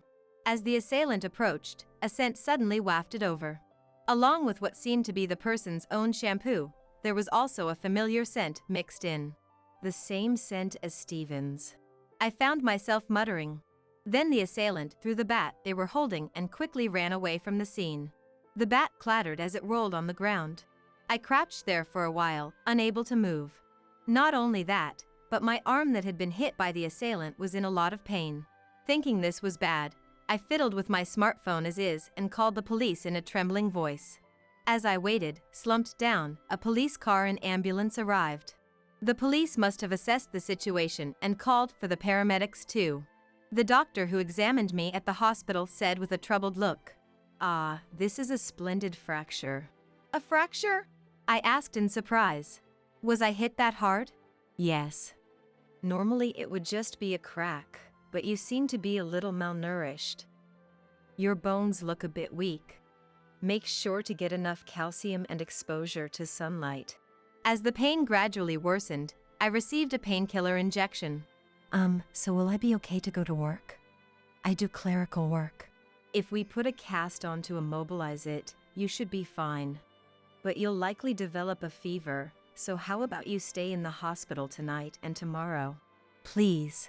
I decided to be hospitalized then and there. It was late and honestly, I was scared to go home alone now. The next morning, I explained the situation to my company and requested 3 days off. Oh my, something terrible happened to you. It can't be helped if you were hospitalized for something like that. Take care. My boss at the company was surprised, but when I explained what happened to me and about my body, he readily approved my sudden time off. But in the end, I must have accumulated a lot of fatigue normally, and the fever that developed once didn't go down easily, so I ended up being hospitalized for 4 days. When I managed to convey this over the phone, Stephen spat out irritably. You were attacked and hit on your way home? I want to go there right away, but I'm in the middle of work right now. Somehow manage on your own. It seemed like he was going to hang up immediately, so I clung to the phone and asked, Then when are you coming home? At least tell me that.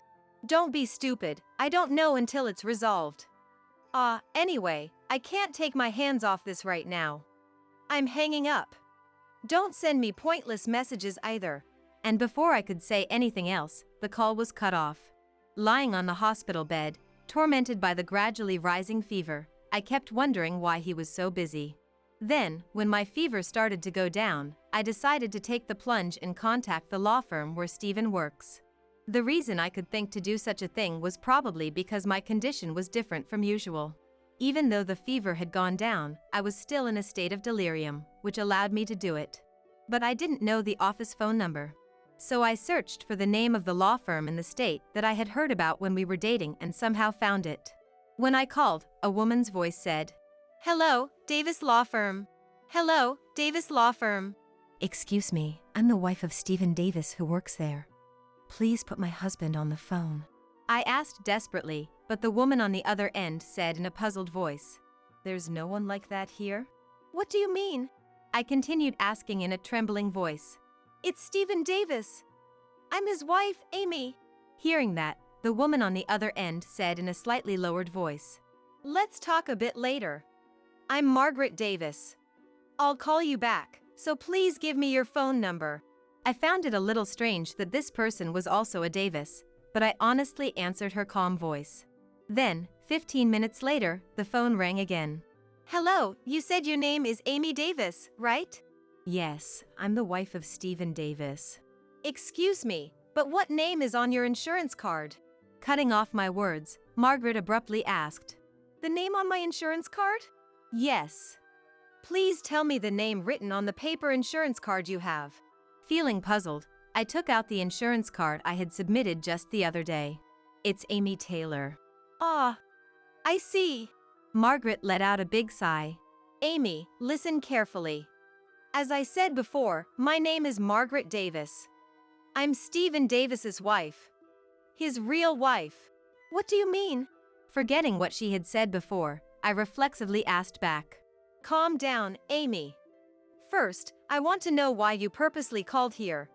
What in the world happened? I'm sorry. Actually, the night before last, I was hit with a bat by a random attacker on my way home from work. My arm was broken. A random attacker! I heard her gasp on the other end. And now I have a fever and I'm hospitalized. I'm sorry. Surely the person there and my husband just have the same name, right? I'm sorry. For saying it like that. No, that's okay. More importantly, is your fracture okay? They said it'll be fine if it's immobilized for a while. But now, because of that, I have a fever and I'm also hospitalized due to overwork. This person named Margaret listened to my story without interrupting, making agreeing sounds in a calm voice. The fatigue caught up with you too. By the way, listen. The name on the insurance card you just told me, Amy Taylor, that's your real name now. Huh? I found myself asking back. I didn't understand what Margaret was saying. Hey Amy, I want to talk with you at length after you're discharged from the hospital in a few days. Let's see, there are some things I want to look into, so let's meet again on a day off. You should see my personal number displayed there now, so if anything happens, please call me here. Saying that, Margaret hung up the phone. I had no idea what she had told me. Insurance card? What in the world did she mean? I had simply continued using this one since graduating college and getting married because Steven said it was fine, that's all. And yet, what in the world? A week later, I met up with Margaret at the hospital, taking the opportunity of a checkup. I had unexpectedly been able to take time off. I had told my company that I was discharged, but my boss said with a slightly troubled look, "You always work diligently, so please think about your health sometimes. And I'm sorry for always making you work late even though you're part-time. It's because I made you go home so late that you ended up encountering a random attacker." Hearing those words, I felt distressed thinking I had made everyone worry. No, it's my selfishness, letting me work so much. If it disrupts the work plans, I'm truly sorry. You know, it's good that you're obedient, but you're a little reckless sometimes. That's right. Amy is a good girl, but I get worried about you sometimes. Even my coworkers said such things for some reason. So I decided to take about 10 days off. This job is certainly clerical work, but it also involves a lot of using my arms. If I have to keep covering for that, my efficiency will also decrease. On top of that, I had accumulated quite a lot of paid leave. It wouldn't be bad to use some of it around now. When I contacted Margaret about this, she agreed to meet me at the hospital. We went from the hospital to a cafe to talk, in Margaret's car. Inside, the space was partitioned off for each table, so even if we talked a bit loudly, it wouldn't reverberate much to the surroundings. There, she got to the point. Let me reintroduce myself. I'm Stephen Davis's wife, and we've been married for 10 years now. And I'm a lawyer at the same firm as him. You called yourself Stephen's wife, but you're not actually married to him. After saying just that, Margaret placed a wedding photo stored in her smartphone and a copy of their family register in front of me. What I had unconsciously stopped thinking about after being told over the phone the other day was thrust in front of me again. Feeling like I might faint, Margaret said, "It's okay. Can you pull yourself together and listen?" She said with a serious expression. Yes. You know, I had been suspecting that he was cheating for a while. But he's in the same profession, so he wouldn't do anything to let me get evidence. I see, if I'm not married like Margaret says, then I'm the one he's cheating with. The weight of those words bore down on me as if it was a new realization. So him only coming back once every 1 or 2 weeks for work was actually him going back to his real home? Yes, Stephen certainly does have a lot of business trips, and he actually does go far away sometimes, and it's true that he's gone more often than not. Honestly, he only comes back home about that often too. But why in the world? I thought I had been married to him all this time. Margaret sighed. Amy, how old are you now? When you thought you got married, how many years ago was that? My age? I'm 27. I thought I got married 5 years ago, at 22, right after graduating college. You were young. And you said your current job is full-time part-time work, right? That must be tough. Wondering what she wanted to know, I nodded. Oh, as I told you over the phone the other day, I'm taking some paid leave now. Since it had accumulated. So now. No, that's not what's tough. It's that you were tricked by him and taken away while you had no real-world experience. You were deceived by his smooth words. I was surprised that she spoke ill of him. Hey, haven't you ever thought it's strange that your insurance card can be used? Could you show it to me if you have it now? As she said, I took out my insurance card from my wallet. Margaret took it and looked at it, then muttered, I thought so. You're still under your father's dependent coverage. Huh, but I was able to use it. Is there a problem? No, of course you can use it. It's not wrong. But the fact that you can use it means you're not married to him. In other words, your position is still ultimately your father's daughter, and from my perspective, you're my husband's mistress.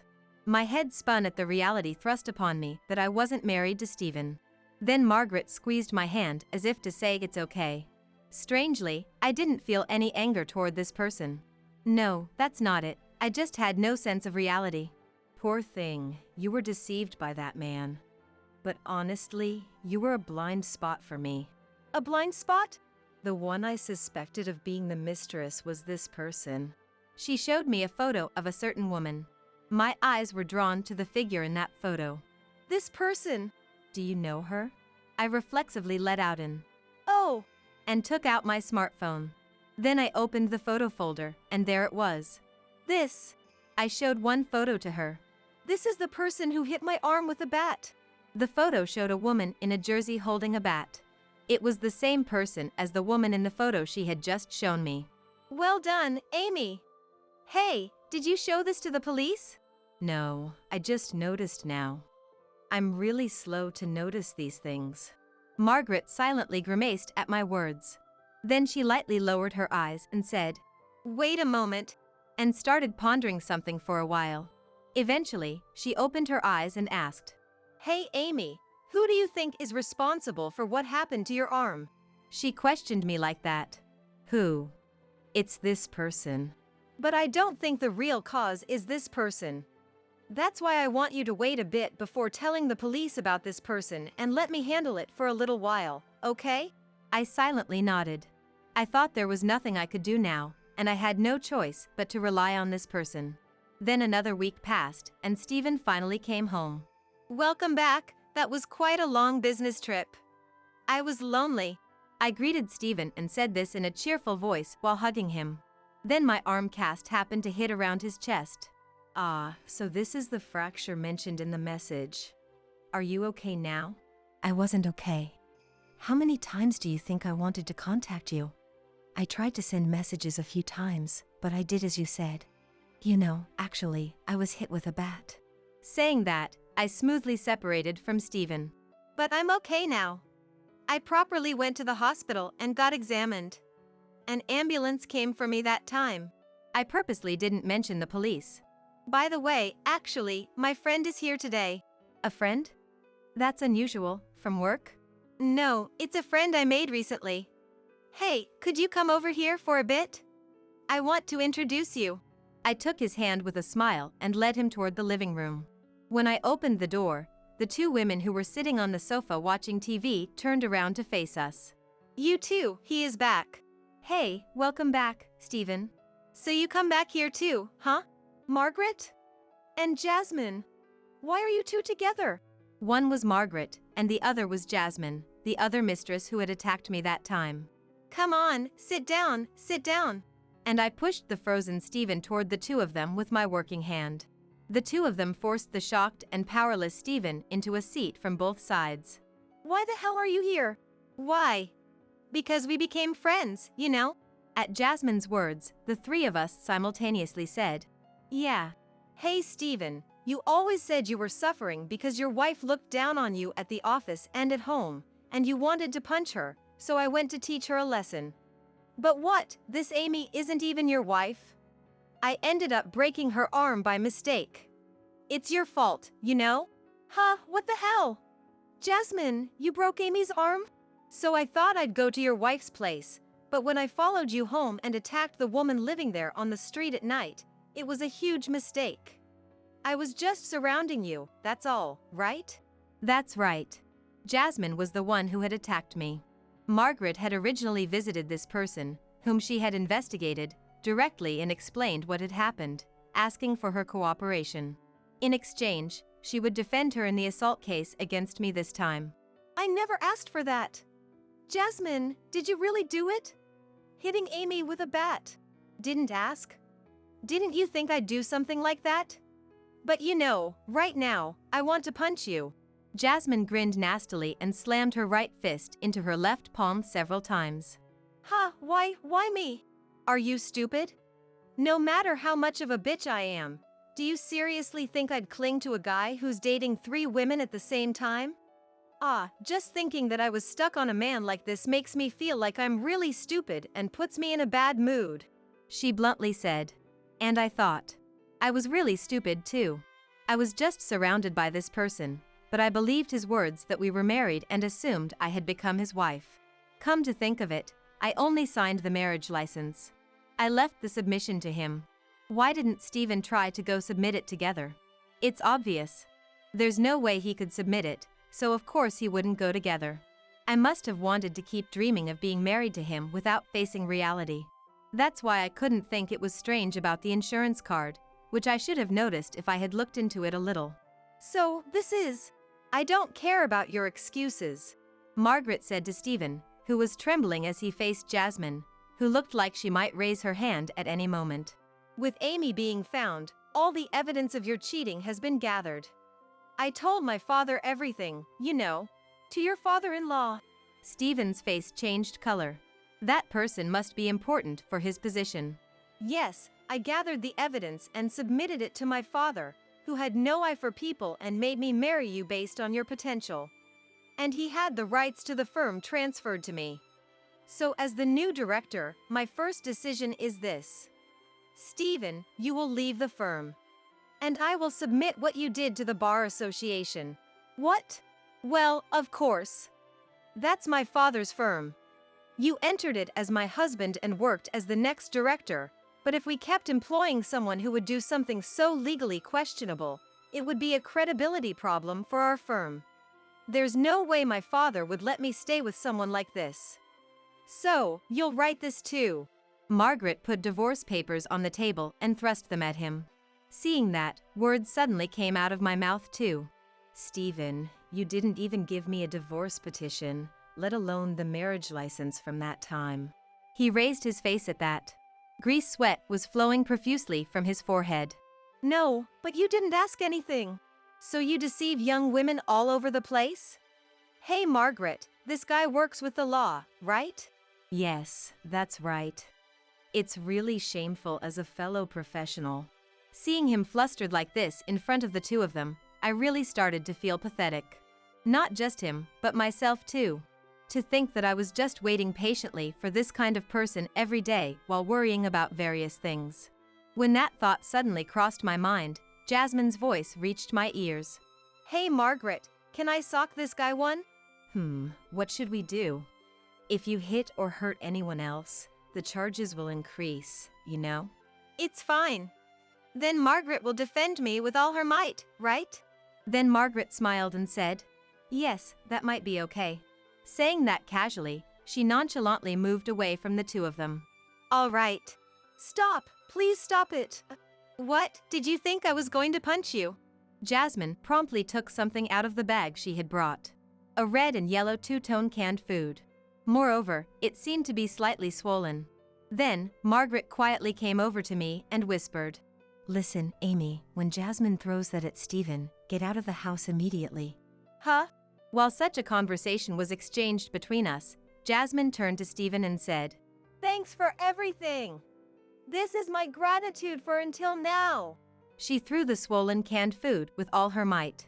With a thud, the canned food hit Steven and fell. Let's go. Margaret gave the command. We quickly opened the living room door and headed straight for the front door. And just as we were about to close the door after leaving the room, Wah! we heard a loud scream from inside. Close the door right away. Margaret urged in a hurry. What in the world did Jasmine throw at Stephen? Ha ha ha ha ha. Yeah, it worked. The $65 I spent was worth it. Huh, $65? For that canned food? Then Margaret also let out a loud laugh. Ha ha ha. Well, that's about how much it costs. Because that canned food is surströmming. As I tilted my head in confusion, Jasmine added, It's said to be the world's smelliest canned food. If you leave it at room temperature, it ferments and explodes when it swells up that much. Man, I always wanted to try it. I never thought I'd end up throwing it at that guy, though. And you even waited a bit at room temperature so it would properly explode, right? Margaret asked amidst her uncontrollable laughter. That's why I told Amy to send her luggage to her parents' place or somewhere beforehand. This room will probably be contaminated and unusable for about a month. Contaminated? The moment I heard that word, laughter welled up from the depths of my stomach for some reason.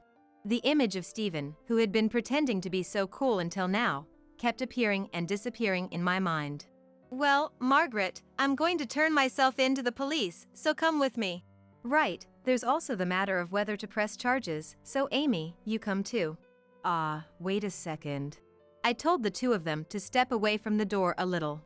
What are you going to do? Taking a deep breath, I suddenly opened the door and shouted, Stinky, stinky, stinky. I can't stay in a room like this anymore, so I'm never coming back. You've been deceiving me all this time. I really hate you now. After saying all that in one go, I slammed the door shut. Blinking at the stimulating odor that leaked out and coughing, I laughed with all my might along with my tears for the first time in a long while. Immediately after that, the three of us headed to the police. However, I had decided to settle out of court. After all, Jasmine was also just another victim who ended up doing what she did because of Stephen. And I couldn't help but feel a strange sense of affinity toward Jasmine's actions throughout this whole thing. Toward the person who hit me with a bat? People might say I'm too much of a softie, but it's true that I'm ignorant. And I'm probably too much of a goody two-shoes and an idiot who doesn't know the ways of the world. But right now, the feeling of being fellow victims deceived by the same man is very strong for me. And also, Jasmine's method of revenge against Stephen was just too funny. Moreover, after hearing the story from Margaret, Jasmine immediately came to apologize to me and said she would properly pay for my medical expenses. She also said she wouldn't charge anything to Jasmine and me. As for me, there was also the fact that it was confirmed I had truly been told by him that we were married, didn't know about the existence of his household, and was completely deceived.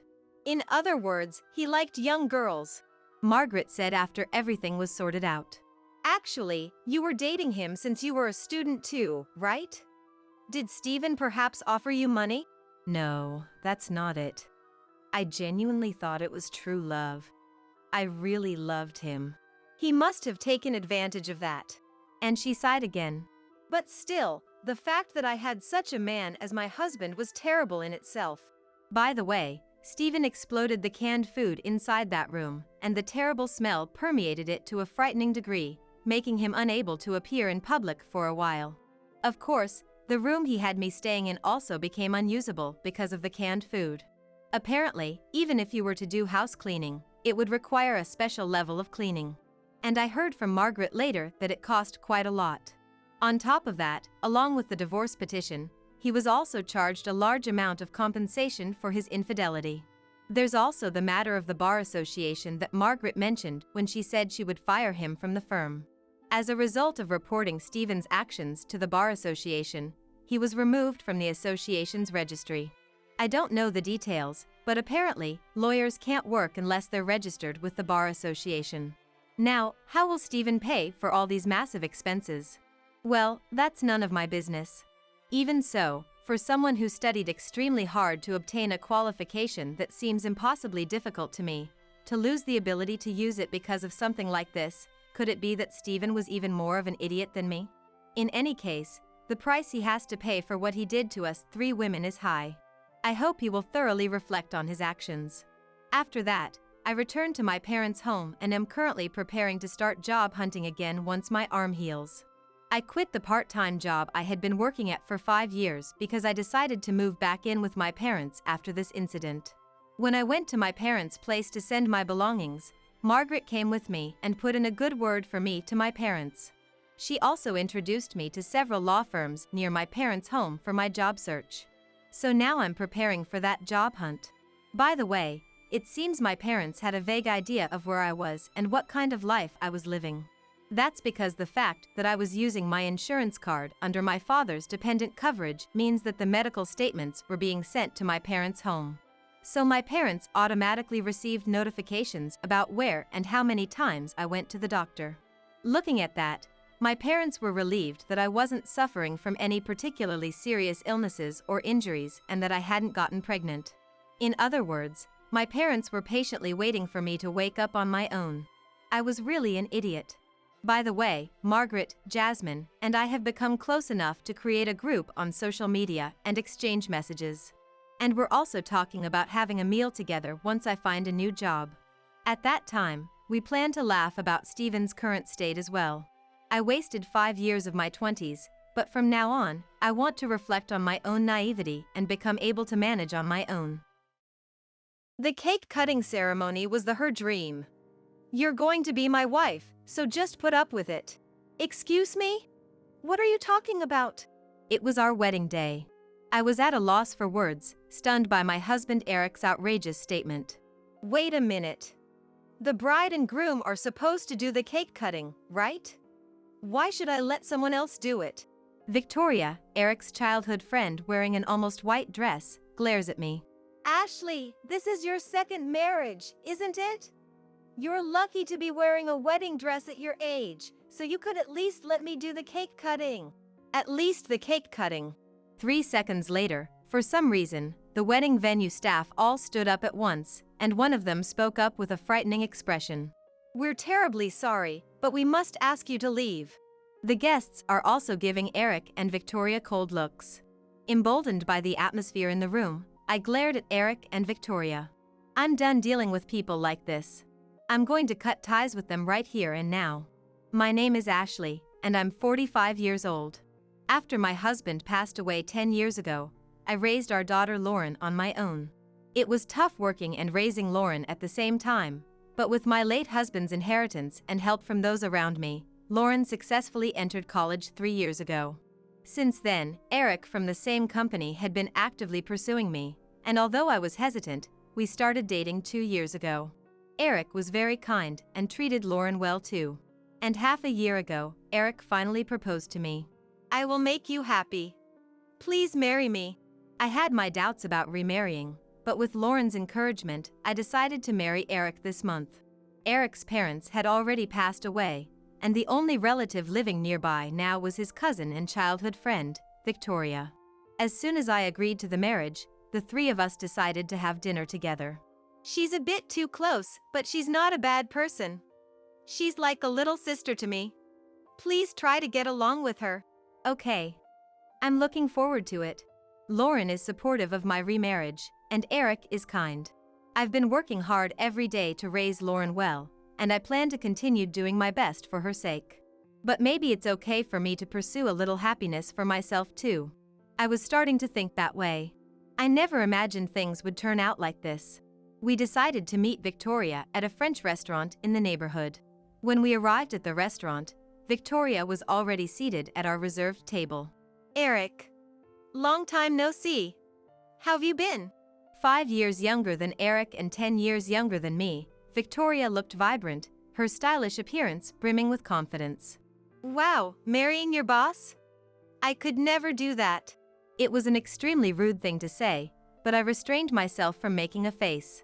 Disappointed that Eric didn't say anything to her, I greeted Victoria. Nice to meet you. I'm Ashley. Nice to meet you too. I'm Victoria. I heard Eric was marrying his boss, so I imagined someone stuffy, but you're not really like that. You seem plain. It was clear she didn't mean that in a good way either. I just gave a wry smile and took my seat. Victoria, not paying any attention to me, started talking to Eric. Well, thanks to Eric marrying his boss, we get to eat at such a fancy restaurant. I might never come here again, so I'm going to enjoy it to the fullest. I wonder if it's because I'm nervous that her every word sounds sarcastic to me. I sense a strange hostility in the way Victoria looks at me. Pumpkin soup? Didn't Eric used to hate pumpkins? I've finally learned to eat them. But you still don't like them, right? Should I eat it for you? You just want to eat it yourself. The two of them are having a lively conversation, while I'm left out. I'm supposed to be marrying Eric, but somehow I feel like an outsider and it's disheartening. We used to go out to eat together in the past, but it was always cheap places. Not that I minded, since we had fun even at cheap restaurants. Neither of us had money back then. But it seems like Eric has money now. Victoria's tone implied that Eric was marrying me for my money. Every time she talks about money, she looks at me. Her gaze is mocking me and feels hostile, which is frightening. Yet she has a smile on her face and talks to me in a cloyingly sweet voice, as if she's trying to cozy up to me. In high school, I stayed over at Eric's house once. Since we're childhood friends, we had a lot of slumber parties and stuff like that, so it wasn't unusual. But that time, Eric got scared after watching a horror movie and couldn't sleep. Hey, cut it out. When are you talking about? That's embarrassing. I kept listening to stories about Eric's past that I didn't know about.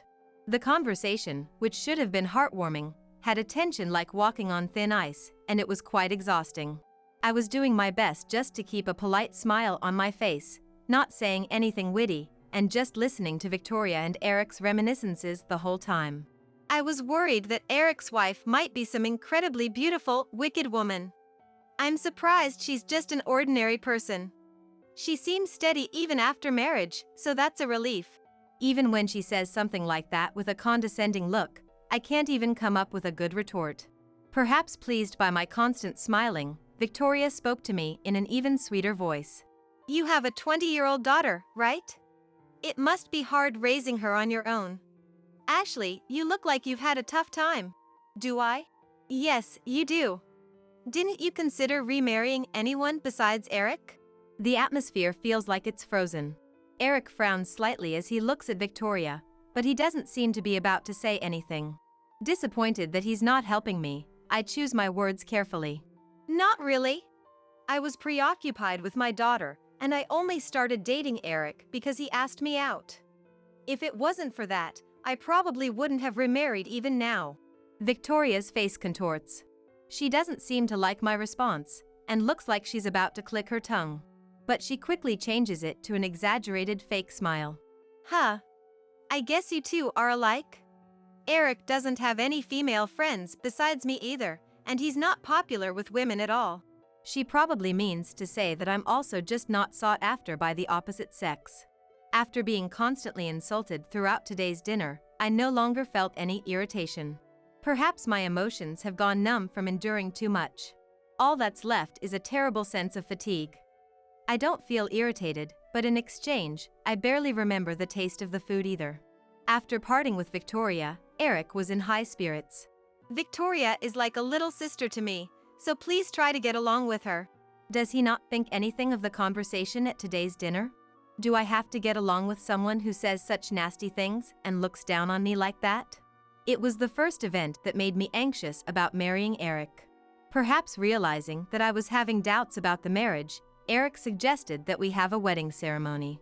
Lauren aspires to be a lawyer, so there will be tuition fees to pay for years to come.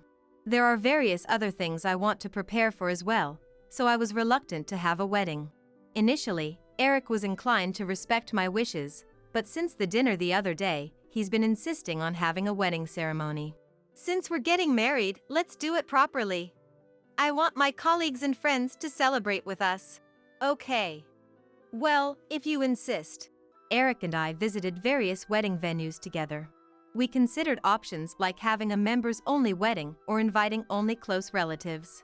However, Eric was unenthusiastic about a small-scale wedding. It's my first marriage, so I want to invite people from work and stuff. If he goes that far, I have no choice but to opt for a conventional wedding. Among the few candidates, we decided to proceed with preparations at a venue where we felt good about the staff. But this is where the real trouble began. Victoria was telling me that there's a balloon performance, right? How about we do that? Apparently, it's quite popular. If you want to do it, Eric, then sure. Suddenly, the name of a woman other than myself came up, and the staff looked surprised for a moment.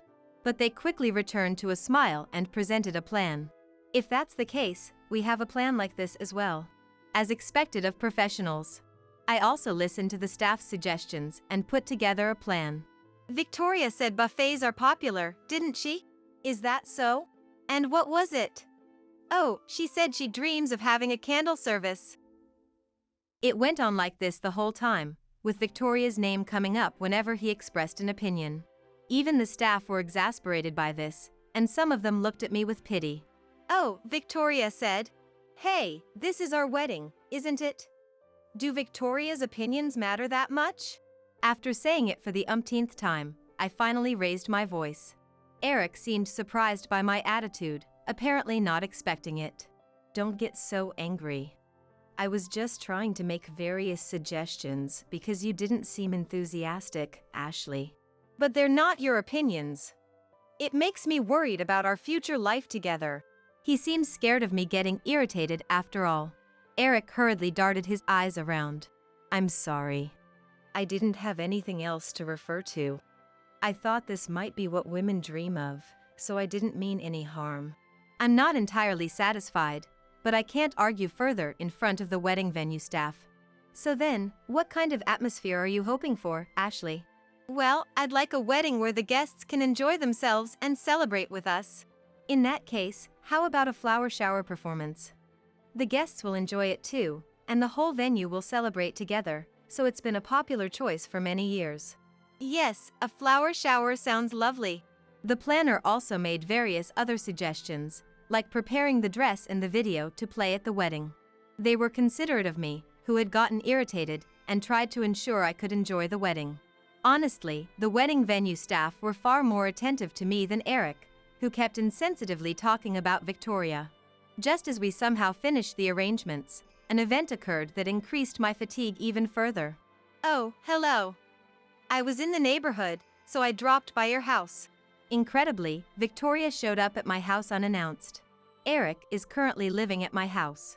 It's the house my late husband left for me and Lauren, but we started living together half a year ago when considering remarriage. Victoria must have heard the address of this house from Eric. When I glance at Eric, he welcomes Victoria in as if he doesn't mind at all. What the heck? You could at least contact us first. Sorry. I felt a bit of distrust towards Eric, who was acting as if it were his own home. Certainly, Eric lives here too, but it was originally my house. A friend suddenly shows up without any prior notice, and he doesn't even feel bad about it. This house is kinda different from Eric's taste. Well, it's not a new home, so I guess it can't be helped. Victoria, who barged into the house on her own, is already beginning to behave rudely. Why do I have to invite someone like this into my home? Ashley, I'm so jealous that you get to have a wedding twice in your life. I might not even get to do it once, so I'm envious. Sitting down on the living room sofa without permission, Victoria looked at me and laughed. I mentioned it at work too, and everyone was surprised. They said you're having a wedding for the second time. Her gaze was clearly mocking. Partly because I was tired, I found it difficult to even force a polite smile and just stayed silent. Victoria seems quite pleased to see me not arguing back, and she's in a much better mood than at the dinner the other day. Maybe you were tired? You're not young anymore, so don't push yourself too hard. If something happens right after getting married, I'd feel sorry for Eric. Hey, Victoria. Even Eric stops her, as her way of speaking is too terrible. However, he didn't raise his voice or scold her. I had thought Eric was a kind person until now, but maybe that was a misunderstanding. Ah, yes.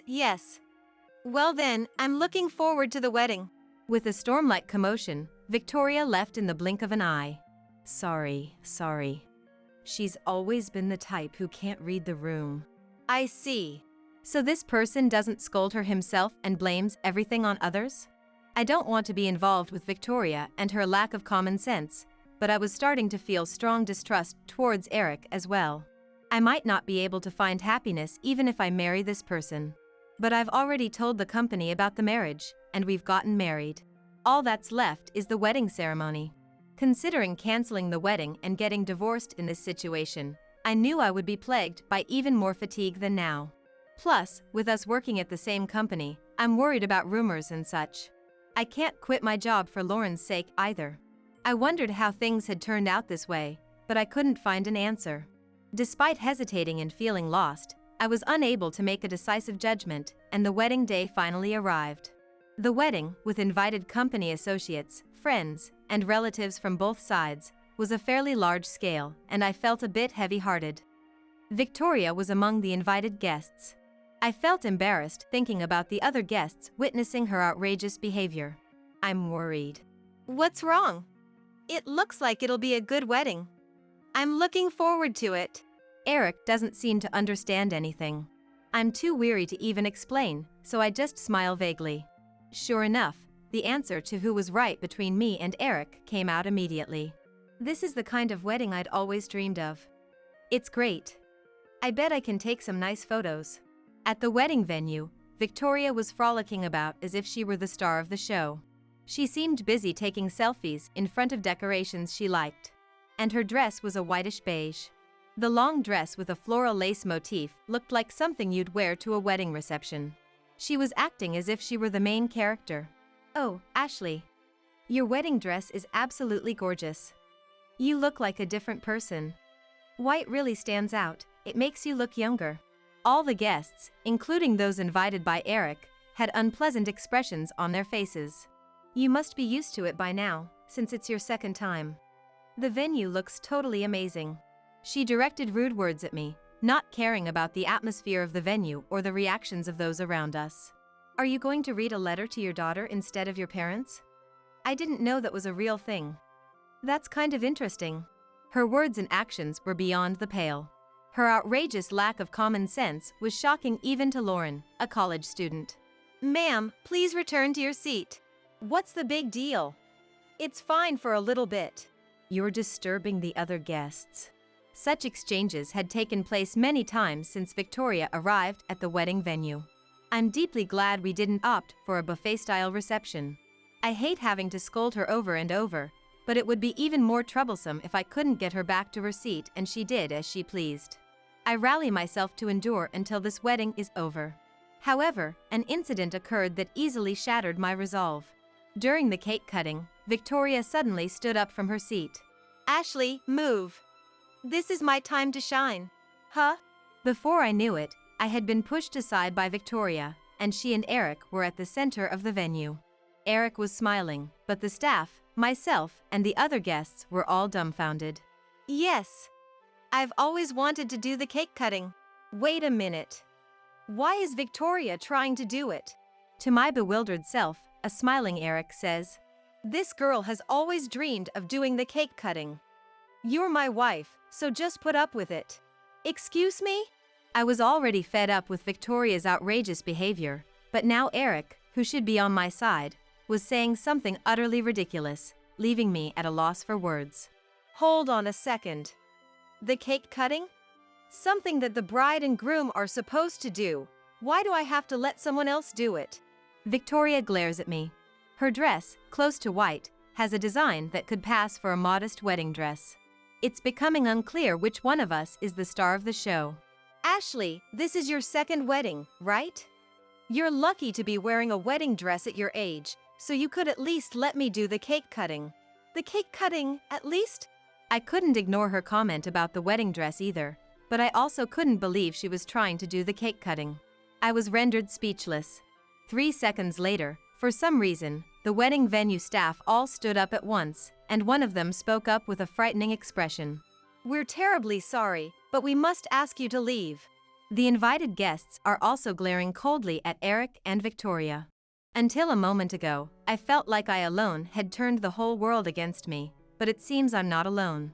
Emboldened by the atmosphere in the venue, I glared at Eric and Victoria. Why? Eric said it was okay, didn't he? As Victoria raises her voice, the wedding venue staff fight back without backing down. This is not your wedding. You're disturbing the other guests. What's that supposed to mean? Eric, we're childhood friends, so why do I have to be treated like this? Say something to them. Put on the spot by Victoria, Eric looks uncomfortable, cowed by the venue's atmosphere. What a pathetic person. In this situation, he doesn't scold Victoria or refuse her. Far from it, he doesn't even have the backbone to firmly stand up for Victoria. The most he does is ask the angry staff in a restrained voice. I told you during the meeting, right? That I wanted to let Victoria do the cake cutting too. What's that? I never heard about it. The venue is also abuzz. The staff replies to Eric with a stony expression. We did hear you out. However, as there is no precedent for such a sequence of events, we informed you that we would also confirm with Ashley, at which point you said you would speak to her, but we never received a response after that. Therefore, we did not plan for such a sequence of events. Of course not. A wedding like that would be a total mess. He didn't run it by me, and he refused to respond to the staff's confirmation, so Eric must have known that. That's why he's being so timid and awkward now. So you were trying to do the cake cutting with Victoria without telling me? How far is he going to go in making a fool out of me? As I raise my voice in anger, Eric's shoulders tremble. I told you, didn't I? She's like a little sister to me. When she makes selfish demands, I want to indulge her. Try to understand. I don't understand. I don't want to understand. I was angrier than I had ever been. Eric must realize it too. He's clearly flustered and looks around as if seeking help. But most of the venue is on my side. Everyone is looking at Eric and Victoria with accusing eyes for their outrageous behavior. Unable to bear the heavy atmosphere any longer, Victoria raised her voice while still surrounded by the staff. What's the big deal? The old hag is getting carried away. It's your second wedding, isn't it? You could at least let me do it. Instead of poorly hiding her malice as before, her naked spite and hostility assaulted me in the form of words. Wearing a dress resembling a wedding gown and acting like the star of the show, Victoria doesn't seem to understand why she's being berated. If she wants to be a bride that badly, she should use her own money and find her own partner. If she absolutely must do it with Eric, there are other ways to go about it without doing something like this. The fact that she didn't do that makes her a coward and lacking in common sense. That's enough. Whether it's the first time or the second, no one prepares a wedding for someone else's sake. The one who complained about my retort was Eric. Come on, don't be so stingy. Did he think no one would hear him because he spoke in a low voice? Apparently, not only I, but also the guests seated nearby heard him. A colleague from work frowned in displeasure and glared at Eric. That's the worst. Unbelievable.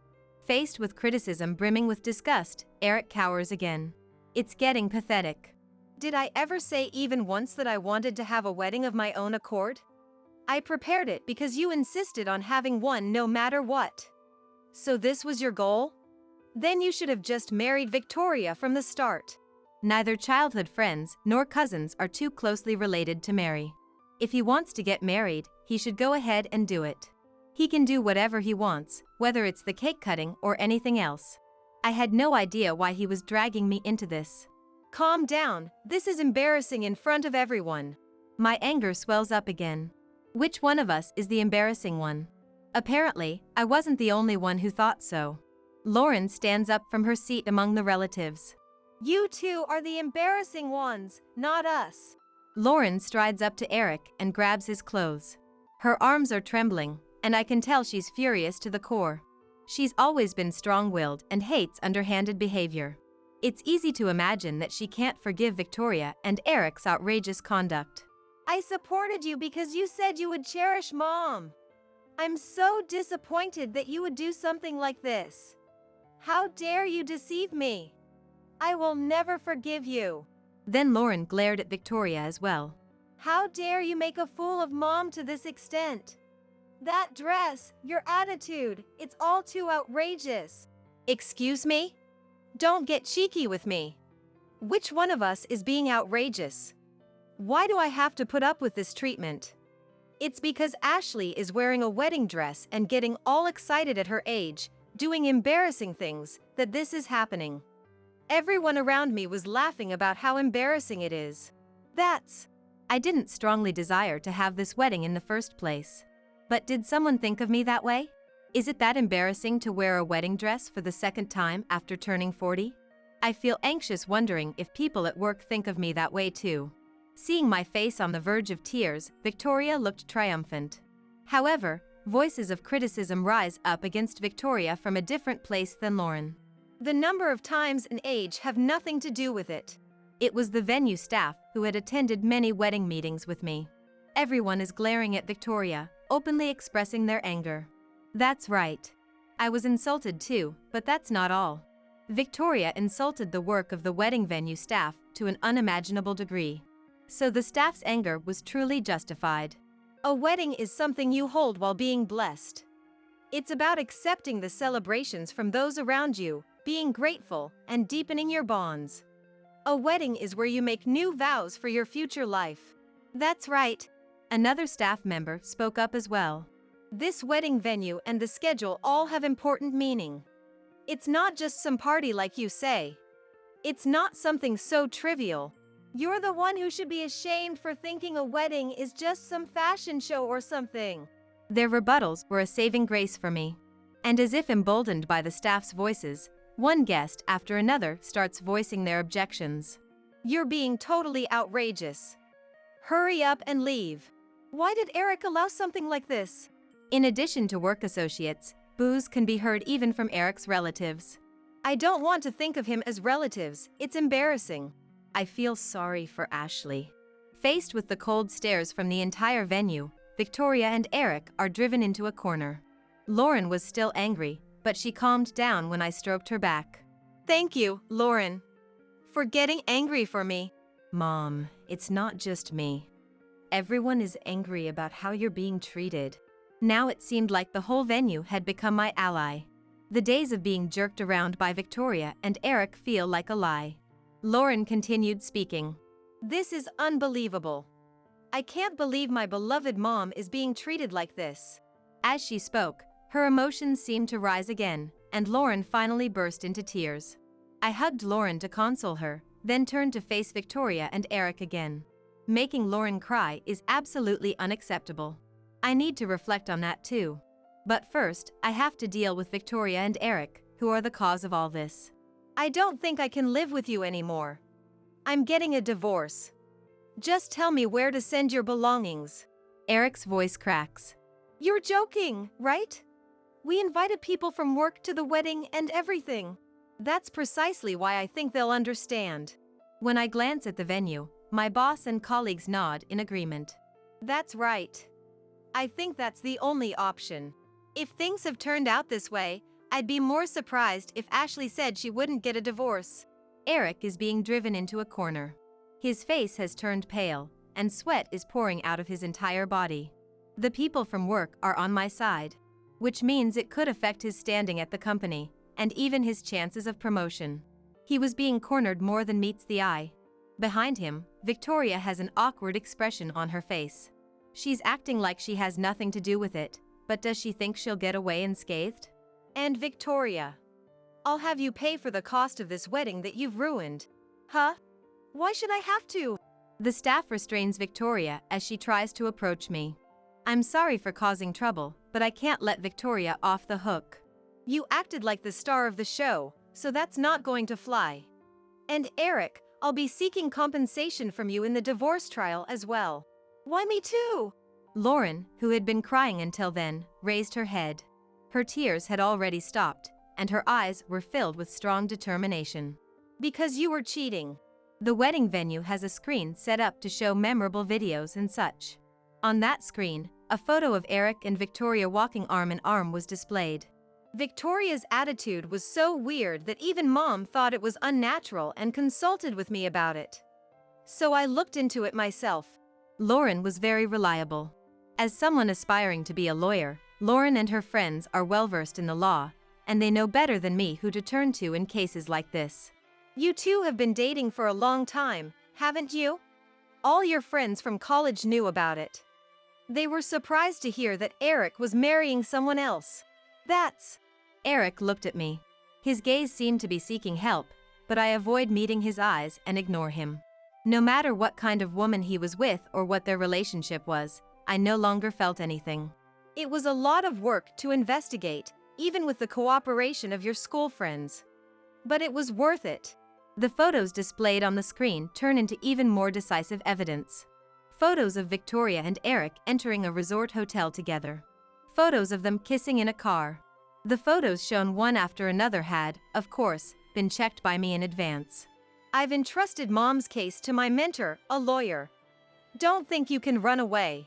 The other day, Lauren introduced me to a lawyer who is very skilled in divorce cases. The lawyer seemed to be highly trusted by Lauren's college professor, and when I talked to him, he seemed like a very sincere person, so I felt comfortable leaving it in his hands. I found out about the cheating after the wedding date was set, so I was planning to quietly get a divorce after things settled down. But now that it's come to this, it's just stupid to hide it. I feel like an idiot for being so considerate of our respective positions and reputations. Now that it's come to this, I decided to thoroughly humiliate them. Seeming to realize something from seeing my profile, Eric, who had been pale-faced until now, glares at Victoria with resentment. This happened because you kept doing unnecessary things. What are you going to do about it? It was an angry shout I never could have imagined from the Eric I knew. It's a face I've never seen at work or in private. This must be his true nature. Everyone in the venue is surprised by the drastic change. You're the one who started saying there was a rich woman at work, weren't you? I never said I'd cooperate. This is happening because you're an idiot. It's because you got carried away and kept saying unnecessary things. What an ugly argument. I'm so appalled I can't even speak. At this rate, it seemed like a brawl would break out, so the staff forcibly took Victoria and Eric out of the venue. Everyone, I'm so sorry things turned out this way. After that, I went around apologizing to the guests. Lauren is with me. I felt bad for making her deal with this, but it's reassuring. And all the guests offered kind words to me. The people from work expressed their concern, and Eric's guests in particular were considerate of me, apologizing over and over. I'm cutting ties with those two, and no matter what happens in the future, I have no intention of helping them. Feel free to do as you please until you're satisfied. I'm truly sorry about this. We returned the gifts to everyone, had them eat the meal, and then disbanded. Lauren hugs me as I'm left behind in the wedding venue. Maybe this is my punishment for trying to marry someone other than your dad. That's not true. Being able to break up with someone like that is probably because Dad was protecting you.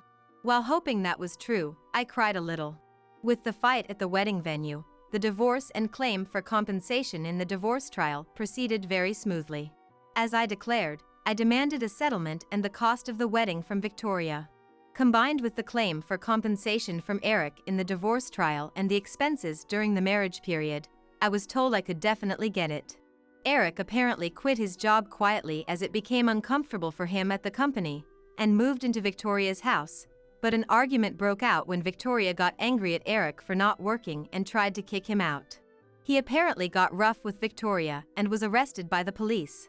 Rumors spread about Victoria too, and she quit her job and disappeared from town.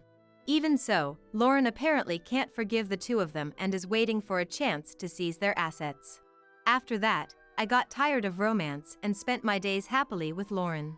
Initially, I was worried about my position and rumors at the company, but fortunately, many people knew that Eric had been aggressively pursuing me and that I had reluctantly started dating him. So while people sympathized with me, no one criticized me. Mom, let's go out to eat. Sure, where do you want to go? You know, that restaurant in the neighborhood. The place Dad used to take us. I don't need to fall in love with someone new. Having memories of Lauren's dad is happiness enough. Plus, I have Lauren who cherishes me so much. Okay, let's go, Lauren. Yeah. If these peaceful days can continue, that's good enough. I'm very happy.